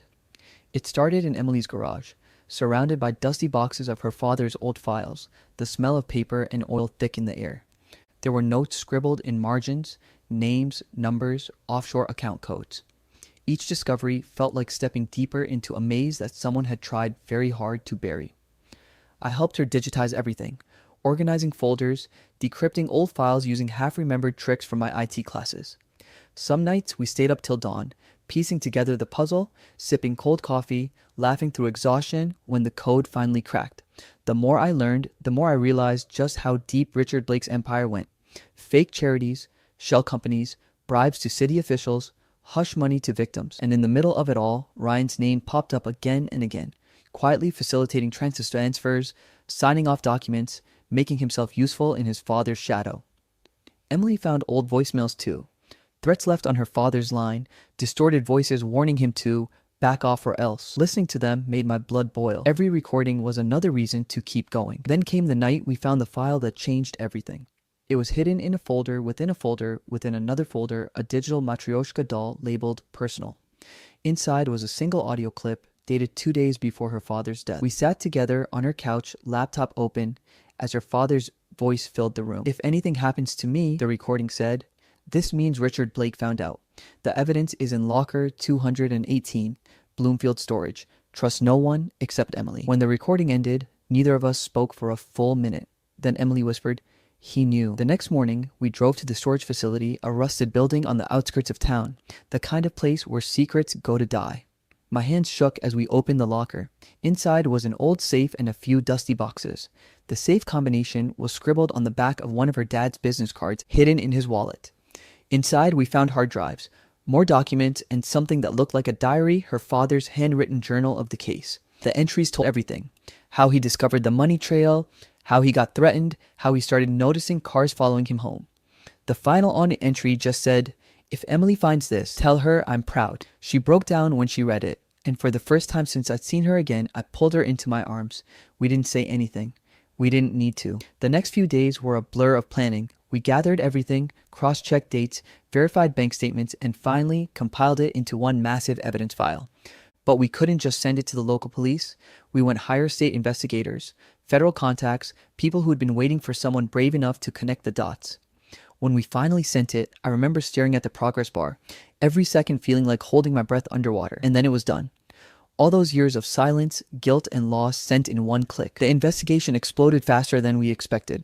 News outlets picked up the story, and within weeks, Richard Blake was arrested on charges of fraud, obstruction, and suspected involvement in a homicide. The trial that followed was a circus, but the evidence was airtight. Emily's father's name was cleared posthumously, his service honored publicly, and for the first time in years, I saw Emily smile without sadness behind it. She told me she'd finally been able to sleep through the night. Somewhere in the middle of all this chaos, I realized something I didn't want to admit: I'd never stopped loving her. Not the way you love someone out of habit or nostalgia, but in the way that makes you see them entirely, flaws and pain included, and still choose to stay. But it wasn't the same as before. It wasn't teenage infatuation or blind trust. It was something quieter, deeper understanding. Forgiveness had carved space for love again, but I didn't tell her. Some things don't need to be said to be real. We both knew what we meant to each other now, and that was enough. After the trial ended, we went back to the oak tree, the one where everything began and ended. It was late afternoon, the sun low, painting the world gold. Emily had something in her hand, an envelope, old and creased. "I think this belongs to you," she said, handing it to me. I recognized it immediately, the letter I'd written all those years ago, the one that started everything. My name, my handwriting, faded but still clear. "You kept it?" I asked, my voice soft. She nodded. "Always. I couldn't throw it away. It reminded me of who we were before everything went wrong." I opened it and read my own words. Young, naive, painfully honest. I'd poured my heart into that letter once, believing love could fix anything. Now it just made me smile, not sad, not bitter, just grateful that I'd once felt something that pure. When I looked up, Emily was watching me, tears glimmering in her eyes, but a small, peaceful smile on her face. We didn't talk much after that. We didn't need to. We just sat under the oak tree as the light faded, the sound of leaves whispering above us. Her hand finding mine naturally, effortlessly, like it always had. The world had turned itself inside out and somehow landed back here, where it all began, not the same, not broken, just healed. For the first time, silence didn't feel heavy. It felt full of forgiveness, understanding, and something that didn't need a name. I looked at her, then at the sky turning from orange to purple, and thought about everything we'd lost and everything we'd found again. Maybe love wasn't about forever in the way we once thought. Not about promises or happy endings. Maybe forever meant something else entirely. And as I tell you this now, sitting in that same spot years later, the bark rough beneath my hand, I can still feel the warmth of that moment. Two people who'd once been shattered, finding a way to piece themselves back together. Not perfectly, but truthfully. Emily moved away not long after, chasing the quiet life she'd always wanted. We still talk sometimes, not about the past, just about life. And every now and then, she jokes that we should have built that tree house after all. I laugh. Tell her maybe in another life. But the truth is, we already did. We built something out of broken parts, something that still stands in its own way. Maybe forever doesn't mean always being together. Maybe it means never giving up on the truth and the people who once meant everything. I survived a creepy camping trip that turned into a nightmare. I'm not really sure why I'm writing this or why my hands are trembling even now, a year later, but I guess part of me wants to believe that putting it into words will make it less real. My name's Randy, I'm 22, and last spring my friends and I decided to go on a camping trip that was supposed to be one last adventure before graduation, one last chance to be young, reckless, and free before adulthood hit like a truck. It was Mia's idea, of course, because it's always Mia's idea when something goes sideways. She'd found this hidden gem of a campsite online, deep in Mendocino National Forest, supposedly private and untouched, perfect for a weekend off the grid. I remember rolling my eyes when she first mentioned it at the coffee shop near campus, sipping her caramel latte like she was unveiling some grand secret, while I muttered something about my perfect idea of a weekend being Netflix and air conditioning. But somehow, she roped me in, along with her boyfriend Logan, our mutual friend Tyler, and a new guy she'd met from her hiking group, Eli. I didn't know Eli well, but he seemed quiet and polite. A little too polite, maybe, the kind of guy who smiles but whose eyes don't always match the expression. Still, I figured the more, the merrier, or at least the safer, since the woods weren't exactly my comfort zone. We packed up Logan's old Jeep, loaded with tents, sleeping bags, beer, and way too many snacks for a 2-night trip, and hit the road that Friday afternoon. The drive started out fun, full of loud music, bad singing, and Tyler trying to do that thing where he sticks his head out the window and howls like a wolf.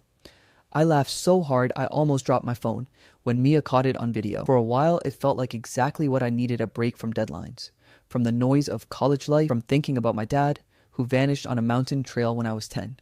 I didn't talk about that part though. Not even Mia knew the whole story. Somewhere past Willits, the signal dropped and the trees started getting denser, swallowing the sunlight until everything looked tinted green. That's when the first weird thing happened. The GPS just froze. Logan smacked the screen, muttering about cheap tech, but the map wouldn't load. It just displayed a gray blur and the words, "No service." Eli pulled out a physical map, which honestly surprised me because who even carries those anymore, and traced his finger along a thin red line that curved into the forest. "This should be the right turn," he said quietly, pointing to a dirt road barely wide enough for the Jeep. I remember glancing at the old wooden sign, weathered and chipped, that just said Ridge Hollow. No campground name, no warnings, just that. We turned anyway, dust kicking up behind us as the trees seemed to close in, swallowing the road. After about 15 minutes, we passed an old ranger station, or what was left of it. The windows were shattered, the roof sagging, and one of the doors hung off its hinges. There were claw marks on the siding, deep ones, like something had tried to tear its way in. Tyler joked, maybe Bigfoot didn't like paying taxes, but even he didn't laugh afterward. It just felt wrong, like we'd stumbled into a place time forgot. A few miles later, we stopped at this tiny gas station, the kind that still had analog pumps and dusty souvenir mugs no one ever buys. The old man behind the counter looked up as we walked in and said, "You folks headed camping?" Mia beamed and said yes, like it was the most normal thing in the world. He just frowned. "Don't go past the rusted mile marker," he said slowly, his voice low and rough, like he'd smoked for 40 years straight. "That road don't end where you think it does." Logan laughed it off, tossed him a few bucks for gas, and we piled back into the Jeep. I remember glancing back at the man through the rear window. He was still standing there, staring at us until the station disappeared behind the trees. Around dusk, we finally reached the clearing Mia had found online. It was gorgeous. I'll admit, tall pines surrounding a wide open space, a small stream trickling nearby, and a view of the mountains that looked almost painted. We set up camp, made a fire, and cracked open a few beers. Tyler tried to tell ghost stories, but no one took him seriously because he couldn't even get through one without laughing. I remember the smell of pine needles, the snap of the fire, the sound of crickets so loud it was almost comforting. Everything felt right until the sun went down completely. It was darker than any dark I'd ever known. Not city dark, not power outage dark. This was pitch black, like the forest swallowed the light whole. Around 10 p.m., we heard it for the first time, a scream. It was distant, high-pitched, and cut off halfway through. Mia froze.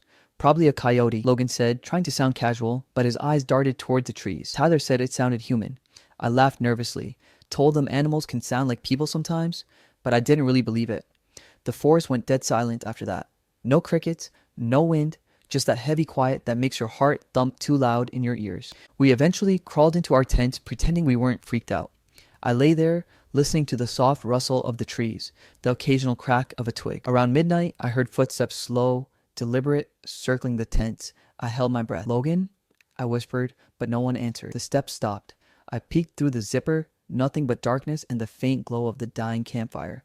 I told myself it was probably a deer. I finally drifted off sometime after 2, clutching my flashlight like it was a weapon. When I woke up, the first thing I noticed was how cold it was. My breath came out in little white clouds even though it was supposed to be spring. I unzipped the tent and my stomach dropped. Around our campfire were small stacks of stones, perfectly balanced on top of each other, arranged in a perfect circle around all our tents. I thought maybe one of the guys was messing with us, but when I called everyone out, the looks on their faces said otherwise. No one had done it, not even Tyler. "It's probably some forest art thing," Mia said, her voice shaking slightly. Eli was just staring at the rocks like he'd seen them before. Logan started kicking them over, muttering about freaky locals. I remember snapping a picture of one with my phone. I still have it, even though I wish I didn't. Later, when I looked at that photo again, I noticed something I hadn't seen that morning. A handprint. Faint, but visible, pressed into the dirt beside one of the rock piles, too large to be ours.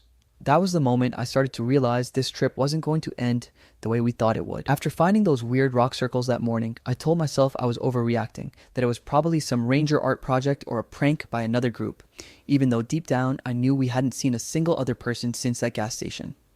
I decided to start documenting everything on my phone, part for the memories, part because I wanted proof of the weirdness, maybe for TikTok later if it turned out funny instead of terrifying.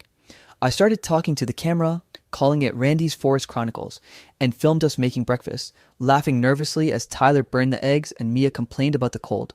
But the forest felt different. It wasn't just quiet now, it was watching.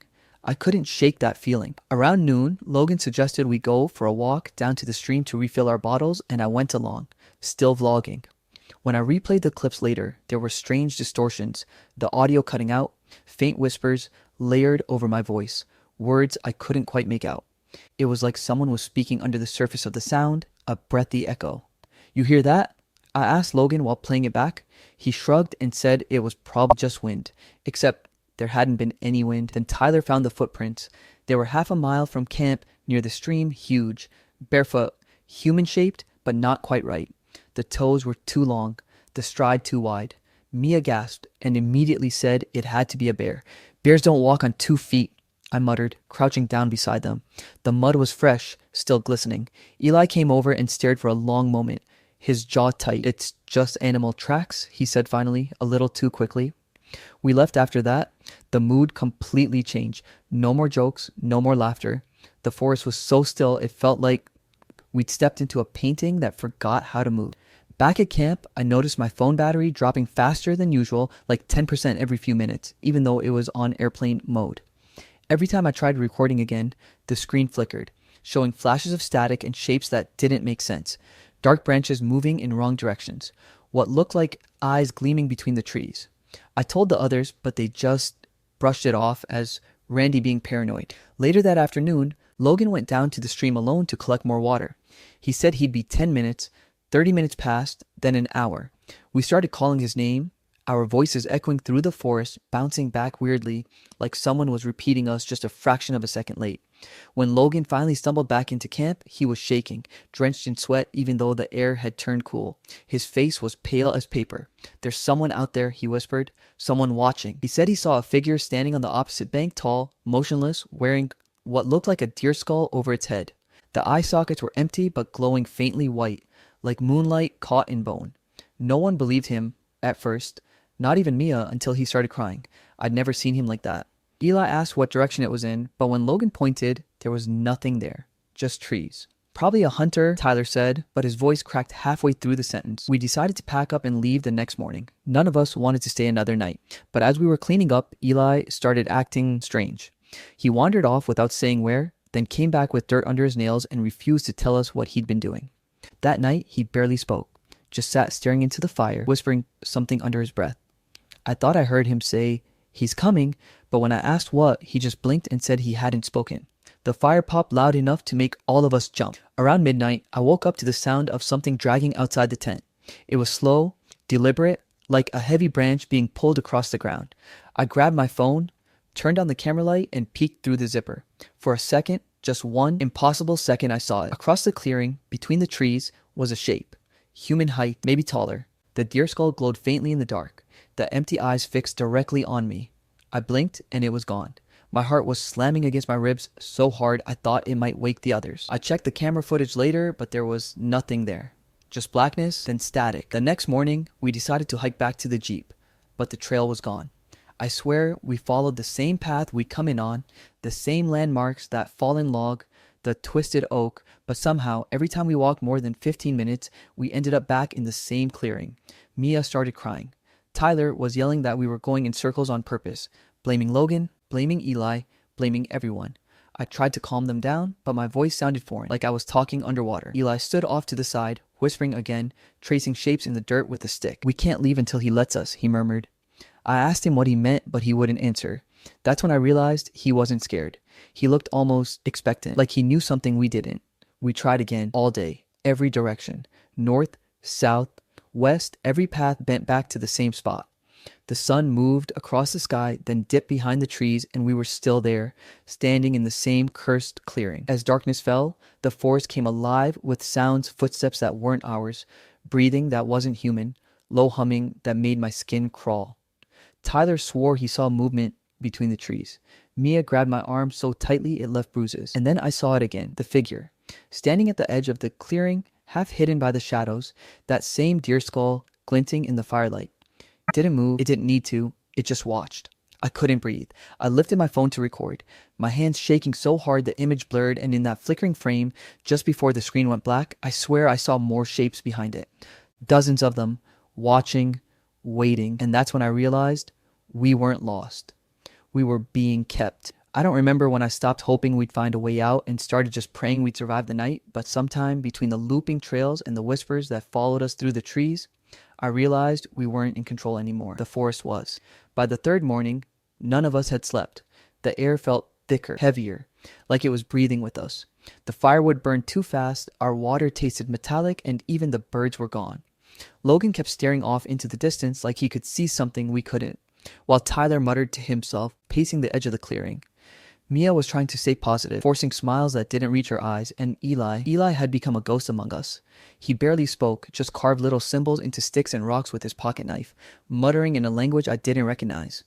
Around noon, we decided we couldn't stay there anymore. Logan said if we kept moving in one direction long enough, we'd have to reach a road, and even though none of us believed it, we needed to believe something.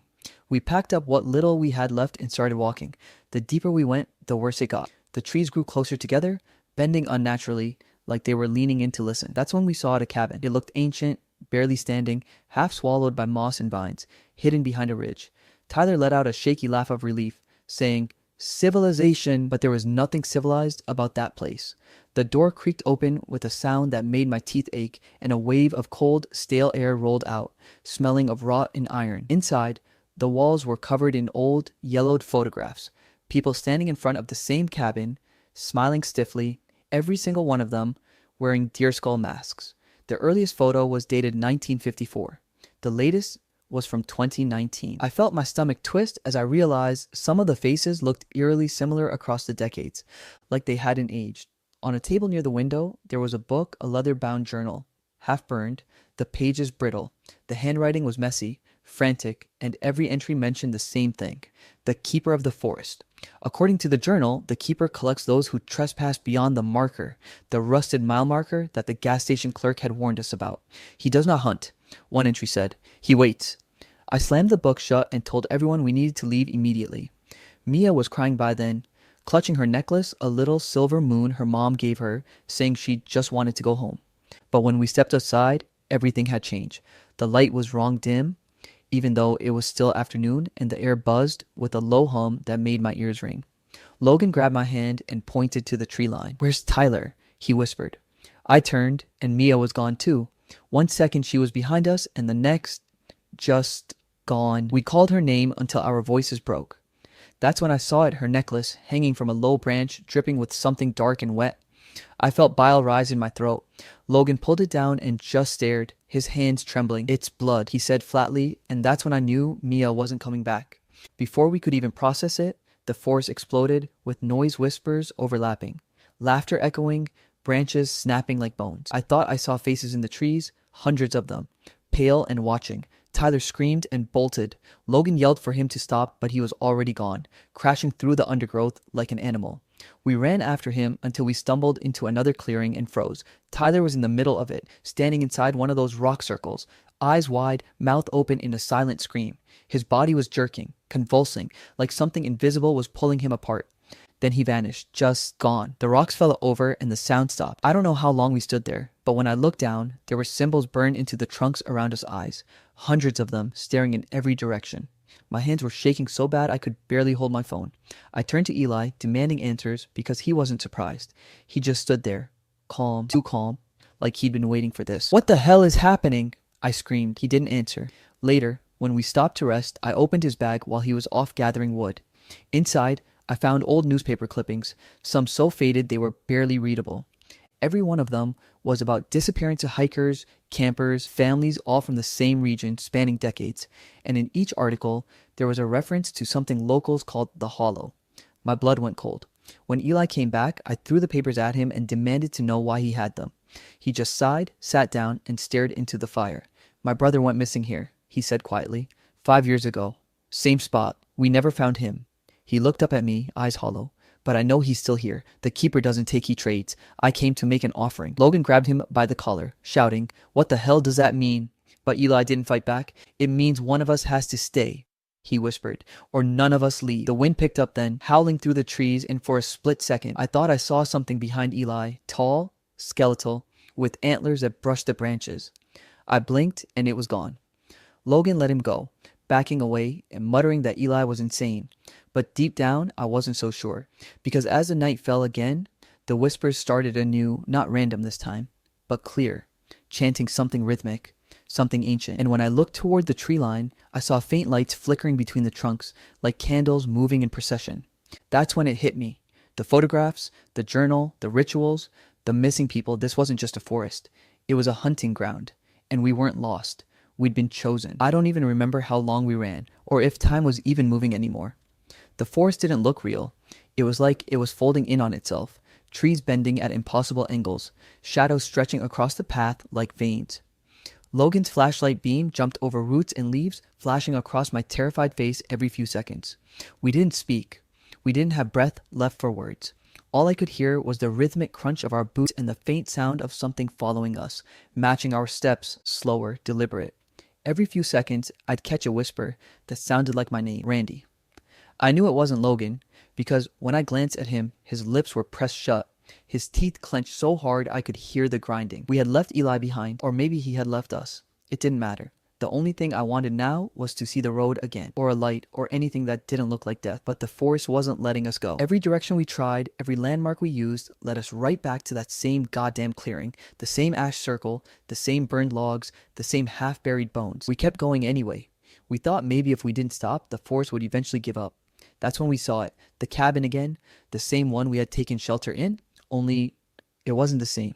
It looked like it had aged 100 years in the span of a few hours. The walls were blackened and sagging, moss growing from every crack.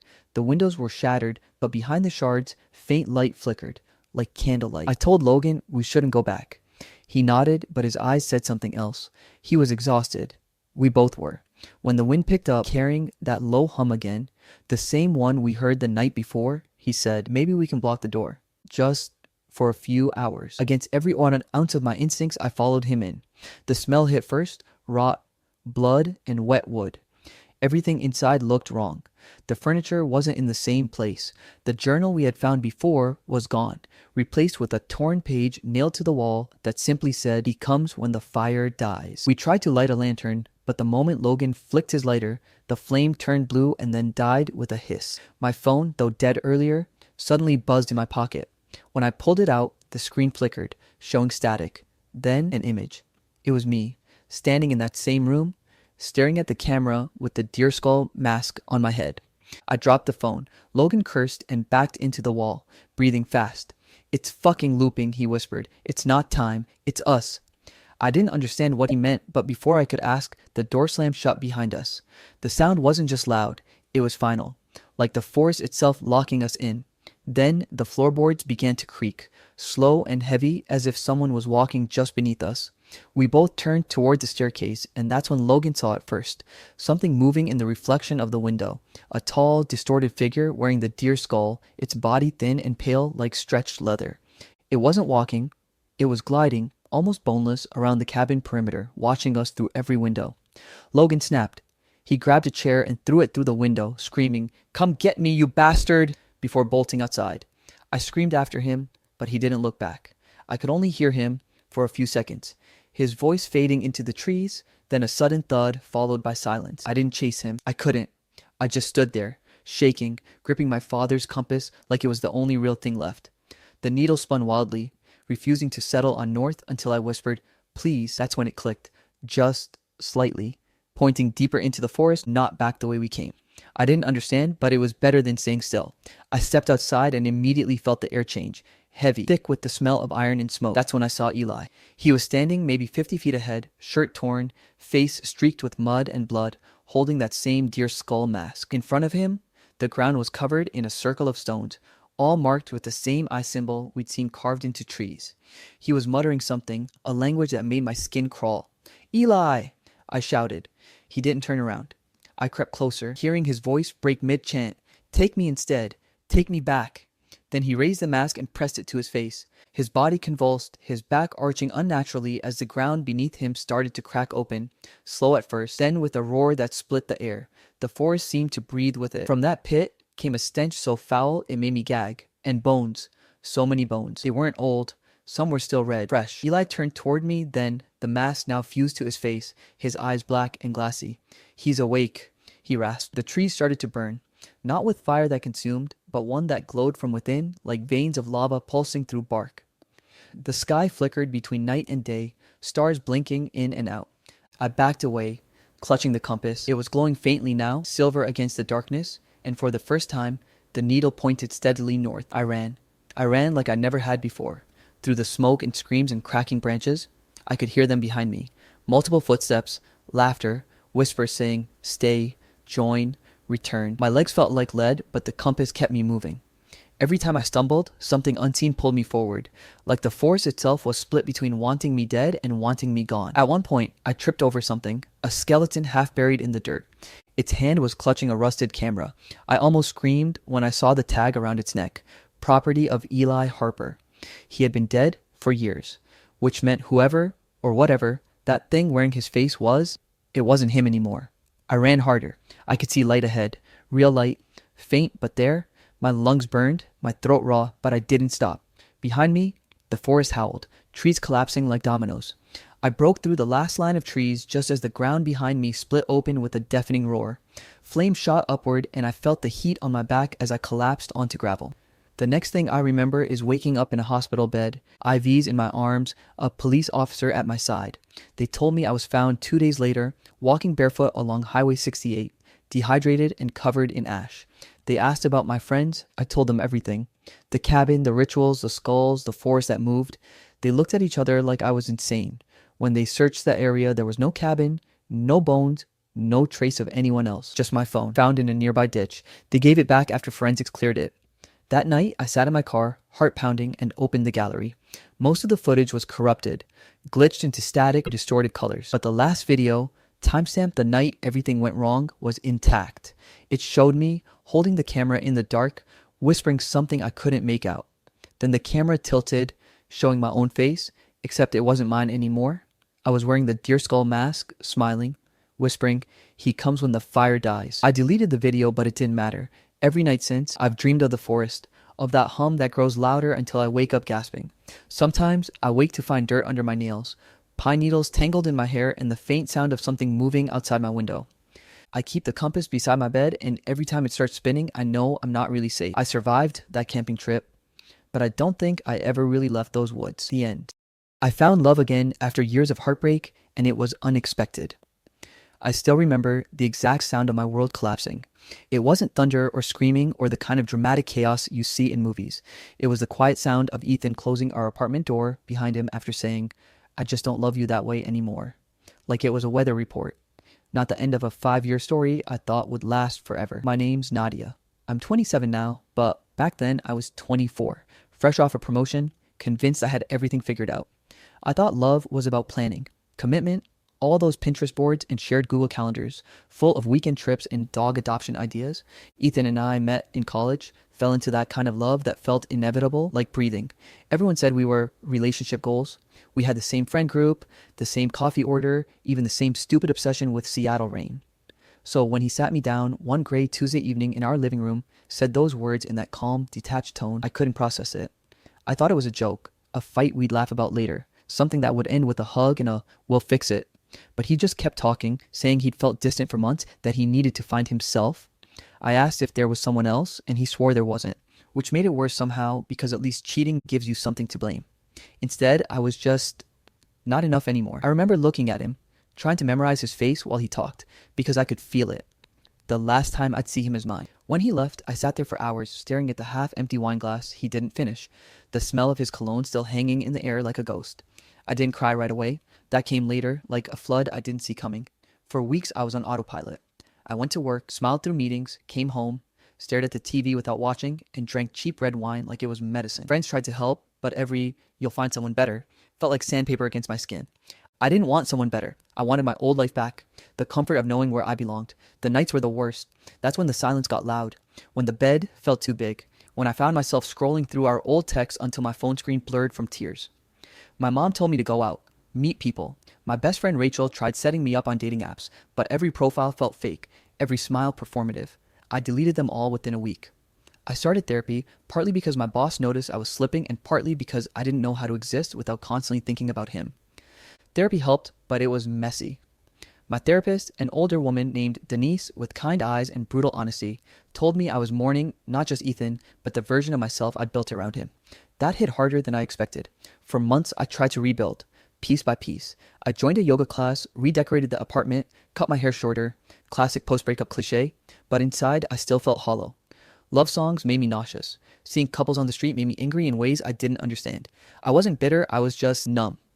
The worst part was running into mutual friends who didn't know yet, who'd ask, "How's Ethan?" and then freeze when I said, "We're not together anymore." The pity in their eyes felt heavier than the heartbreak itself. I started avoiding them too. Eventually, I isolated myself so much that my weekends became a routine of solitude. Coffee alone, grocery store alone, Netflix alone, scrolling through social media and feeling like everyone else had moved on while I was stuck in emotional quicksand. But time, as cliche as it sounds, did its thing. Slowly, the ache dulled. I stopped checking his Instagram. I stopped replaying our last conversation in my head. I started noticing the world again. The taste of morning coffee, the comfort of rainy Sundays with no plans, the peace in not having to explain my moods to anyone. It wasn't happiness yet, but it was the beginning of peace. Still, sometimes when I walked past the park where we used to run or the cafe where he'd surprise me with muffins, the ache returned like an echo. That's the thing about heartbreak. It never truly leaves, it just hides until something familiar shakes it loose. One night, about 6 months after the breakup, I got a text from an unknown number. "Hey Nadia, it's Liam. I just heard about you and Ethan. I'm sorry, you didn't deserve that." I remember staring at it for a long time, confused at first. Liam Parker, Ethan's best friend since childhood. The quiet one, always around but never really there. He was the guy who'd help Ethan move, who'd tag along to our double dates, who'd listen more than talk. I barely knew him beyond surface level small talk, but his message hit differently. It wasn't pity, it was understanding. He didn't try to cheer me up or tell me I'd be okay. He just acknowledged my pain, simply and sincerely. I typed thanks and left it at that. We didn't talk again after that, but that single text stuck with me longer than I'd like to admit. Maybe because in that storm of fake sympathy and performative support, his message felt real. As months turned into years, I built a new life. I moved apartments, started freelancing as a marketing consultant, learned to cook something other than instant ramen. I wasn't happy, but I was steady. Occasionally, when my therapist asked if I'd ever date again, I'd shrug. I told her I wasn't closed off to love, but I wasn't searching for it either. The idea of letting someone in again felt like handing over a loaded gun and hoping they wouldn't pull the trigger. So I stayed single. People would tell me I was healing, but honestly, I was just surviving. Quietly, efficiently, without expectations. Every so often, I'd think about Ethan. Not with anger, but curiosity. Did he ever regret it? Did he ever miss me? But those thoughts faded as quickly as they came. Life had moved on, and so had I, at least on the surface. Yet, there were nights when I'd look at my reflection and wonder if I'd ever feel that kind of love again. The all-consuming, stupid, blind kind that makes your heart race and your hands shake. I didn't know then that love could look different, softer, steadier. I didn't know that Sometimes the person who helps you heal isn't the one who broke you, but someone who watched you fall and quietly hoped you'd rise again. At the time, Liam was just a name from the past, a small moment of kindness I tucked away in the back of my mind. I didn't realize that years later, that memory, the text, the tone, the quiet care, would come back to me at the most unexpected time, like a whisper reminding me that maybe, just maybe, my story wasn't over yet.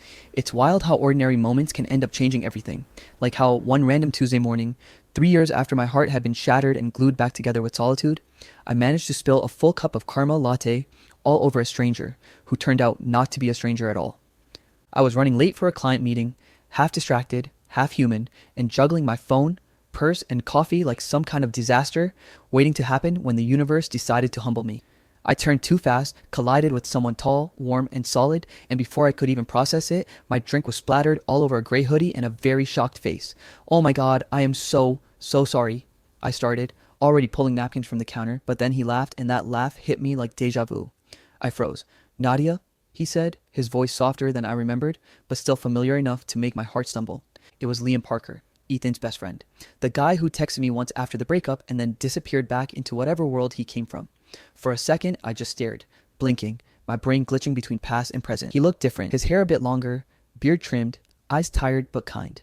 Time had aged him in that quiet, steady way it does, to people who have seen enough to stop pretending everything's fine. "Liam? Wow, I stuttered, still holding napkins like a fool. He grinned. "You always did have dramatic entrances." That made me laugh for the first time that day. The barista offered to remake my drink, and we both stepped aside, awkwardly wiping at his hoodie. "Let me pay for your dry cleaning," I said automatically, but he waved it off. "Don't worry about it. I was due for a wardrobe upgrade anyway." There was something about the way he said it, light, teasing, but genuine, that loosened something in my chest. He asked if I wanted to sit for a minute while he waited for his coffee, and before I could think of an excuse, I said yes. We ended up sitting by the window, the morning light slanting across the table, our conversation starting in that tentative, polite way old acquaintances talk after years apart. "So, how have you been?" I asked. He smiled a little sadly. "Still surviving adulthood." "You?" I hesitated. "Same." That made him chuckle. "Guess we both made it." We talked about everything and nothing. Work, Seattle traffic, the death of real bagels, how neither of us went out much anymore. There was no mention of Ethan, no awkward tiptoeing, just two people reconnecting in the most unexpected way. When he got up to leave, he paused and said, "It was really good seeing you, Nadia. I forgot how easy it is to talk to you." Something about that line stayed with me long after he walked away. Later that night, I found myself smiling at my phone when a text popped up. "Next time, I'm buying the coffee before you attack me with it." I laughed out loud, typing back, "Deal, but no promises." That was how it started. Innocent, casual, like dipping a toe back into something I didn't realize I missed. Over the next few weeks, we texted more. Sometimes just memes or music recommendations, sometimes long chats about random stuff, favorite movies, the weird comfort of grocery shopping late at night, how adulthood wasn't what either of us expected. There was never any flirtation, no hidden agenda, just comfort, and I think that's why I let my guard down. He'd send me playlists, soft indie songs, acoustic covers, things I didn't know I needed until I listened. One night, after a rough day, I texted him, "You have annoyingly good taste in music." He replied, "Maybe I just know what people need to hear." That line hit me harder than I wanted to admit. We started talking more after that. Voice calls that lasted until midnight. Sometimes just silence between us as we worked on our laptops, neither needing to fill the space. There was something healing about that kind of connection, one that didn't demand, didn't pressure. Liam never once mentioned Ethan, and I respected that unspoken boundary. I wanted to ask if they still talked, but I didn't. It didn't matter anymore. This was different. Still, part of me felt guilty, like I was trespassing into territory that wasn't mine, even though nothing romantic had happened. My therapist once told me that guilt is often just misplaced loyalty to pain. And maybe she was right, because every time I caught myself laughing at one of Liam's jokes or feeling lighter after talking to him, that guilt crept in, like I was betraying some invisible contract with my past self. But then I'd remember how Ethan made me feel small, unseen, replaceable, and how Liam made me feel the opposite. He listened, not because he wanted to fix me, but because he cared. Once, during one of our late calls, I admitted that I hadn't dated anyone seriously since Ethan. He didn't judge or pry. He just said softly, "Sometimes the best love stories take time to find their rhythm." It was such a simple thing, but it made me tear up. That night, after we hung up, I lay awake staring at the ceiling, realizing I wasn't scared of being alone anymore. I was scared of feeling again. Weeks turned into months, and our friendship became the steady rhythm in my life.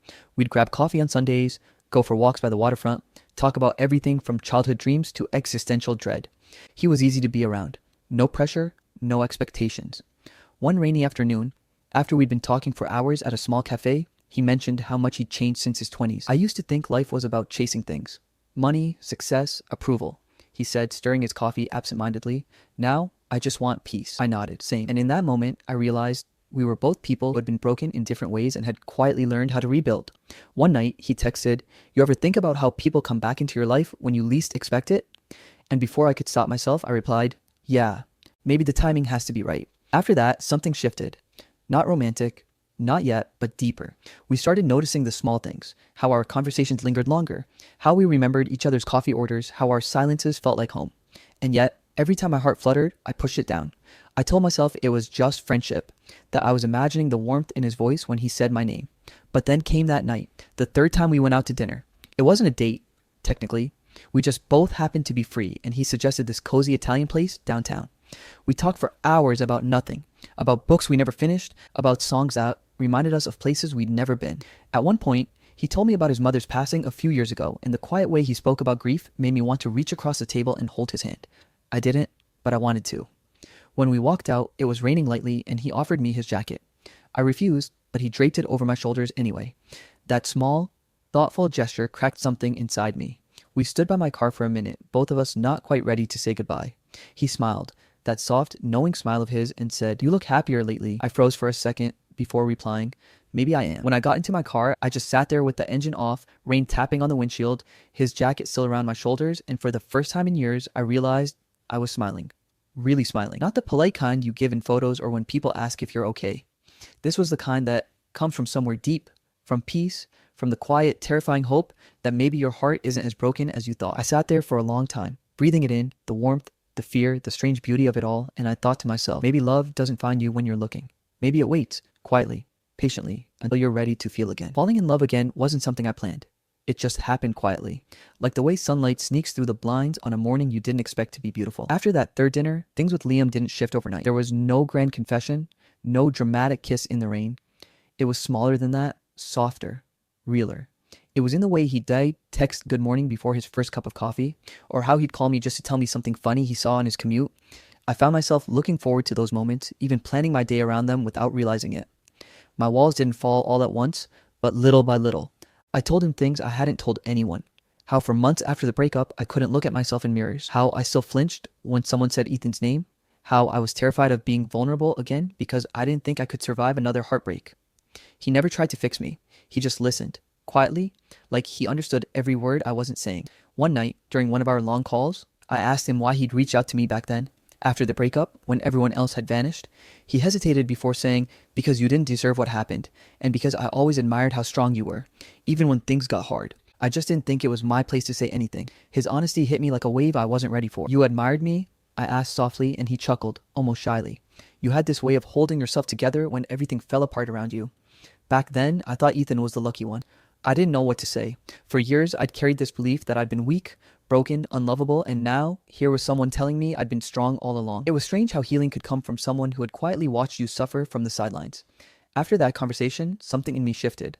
The next time we met, I wasn't nervous. I was present. We sat on a park bench with coffee, watching the sunset paint the sky in shades of gold and lavender, and I remember thinking that maybe love wasn't supposed to feel like fireworks. Maybe it was supposed to feel like this, safe, steady, and calm. Over the following weeks, we grew closer. He'd cook for me sometimes, and I'd tease him about his obsession with perfectly folded napkins. We'd stay up talking about life, our regrets, the people we used to be. One night, I told him that for a long time, I blamed myself for everything that went wrong with Ethan. He reached across the couch, took my hand, and said, "You can stop carrying that now, Nadia." Just that. Simple, but it hit deep. I didn't realize until later that I hadn't let anyone touch my hand like that in years. Not romantically, not gently. It scared me how right it felt. But love, I learned, doesn't always announce itself. Sometimes it just quietly builds itself into the spaces where pain used to live. Still, I hesitated to call it love. Maybe because I didn't want to ruin what we had by labeling it, or maybe because I was afraid of jinxing it. But then, one night, it just slipped out. Not in some movie moment, but in the middle of laughter. We were watching a dumb sitcom at my place, and he made this ridiculous impression that had me crying from laughter. I wiped my tears, looked at him, and without thinking, I said, "God, I love you." The second the words left my mouth, I froze, panic flashing through me. But he didn't laugh or flinch, he just smiled, the softest, most sincere smile. and said, I love you too. It wasn't grand, it wasn't dramatic, but it was real. And for the first time in years, that word didn't feel like a risk. It felt like home. For weeks after that, I lived in this quiet bliss, waking up next to someone who made me feel safe, not scared. But life, being what it is, has a way of testing your peace. The storm came in the form of a message I never expected to see again. It was from Ethan. Hey Nadia, long time. I heard you've been doing great. Would love to catch up sometime. My stomach dropped. It had been years. I thought I'd made peace with the past, but seeing his name lit up something ugly inside me. Anger, fear, confusion, all tangled together. I didn't respond right away. When I told Liam about it, he didn't get jealous or defensive. He just asked, what do you want to do? I thought about that question for a long time. Part of me wanted to ignore Ethan, to let the silence be the closure. But another part of me knew I needed to face it, to prove to myself that I wasn't the same girl who'd begged him to stay. So I agreed to meet him just once. We chose a small diner near downtown, neutral ground. When he walked in, it felt surreal. He looked the same, but smaller somehow, like time had stripped away the charm and left the man behind. He smiled that old smile that used to melt me. But this time, it didn't land. You look amazing, Nadia, he said, and I thanked him politely. He started talking about his new job, his travels, how he'd done a lot of thinking. I let him talk. Eventually, he said it. I made a mistake. I shouldn't have left like that. For a second, I just stared at him. 3 years ago, those words would have destroyed me. Now, they just sounded empty. You didn't make a mistake, I said calmly. You made a choice, and it's fine. We both learned what we needed to. He blinked, maybe expecting tears or anger, but all he got was peace. That's when I realized I was free. When I left that diner, I didn't feel triumph or bitterness. I just felt light, like I'd been carrying a stone in my chest for years and finally set it down. That night, I went home, curled up next to Liam, and told him everything. He just wrapped his arms around me and said, I'm proud of you. It was such a simple thing, but it meant everything. Because for the first time in years, I wasn't defined by heartbreak. I was defined by healing. Months passed, and our love deepened in ways I didn't think were possible. We weren't perfect. We argued, we disagreed, we learned, but it was all grounded in respect and patience. And one evening, sitting by the window with my laptop open, I found myself writing all of this out. The entire journey. From the heartbreak that nearly destroyed me to the love that rebuilt me piece by piece. And that's what brought me here, typing the story for strangers on the internet, hoping maybe someone out there needs to hear it. Because the truth is, love didn't come when I searched for it. It didn't show up in grand gestures or dating apps or forced smiles. It came quietly, when I stopped trying to chase it and finally started choosing myself. Liam didn't fix me. He just reminded me that I was never broken to begin with. And if you're reading this, sitting in the aftermath of someone who walked away, wondering if you'll ever feel again, please know this. Sometimes love doesn't knock twice. It waits patiently outside until you're ready to open the door again.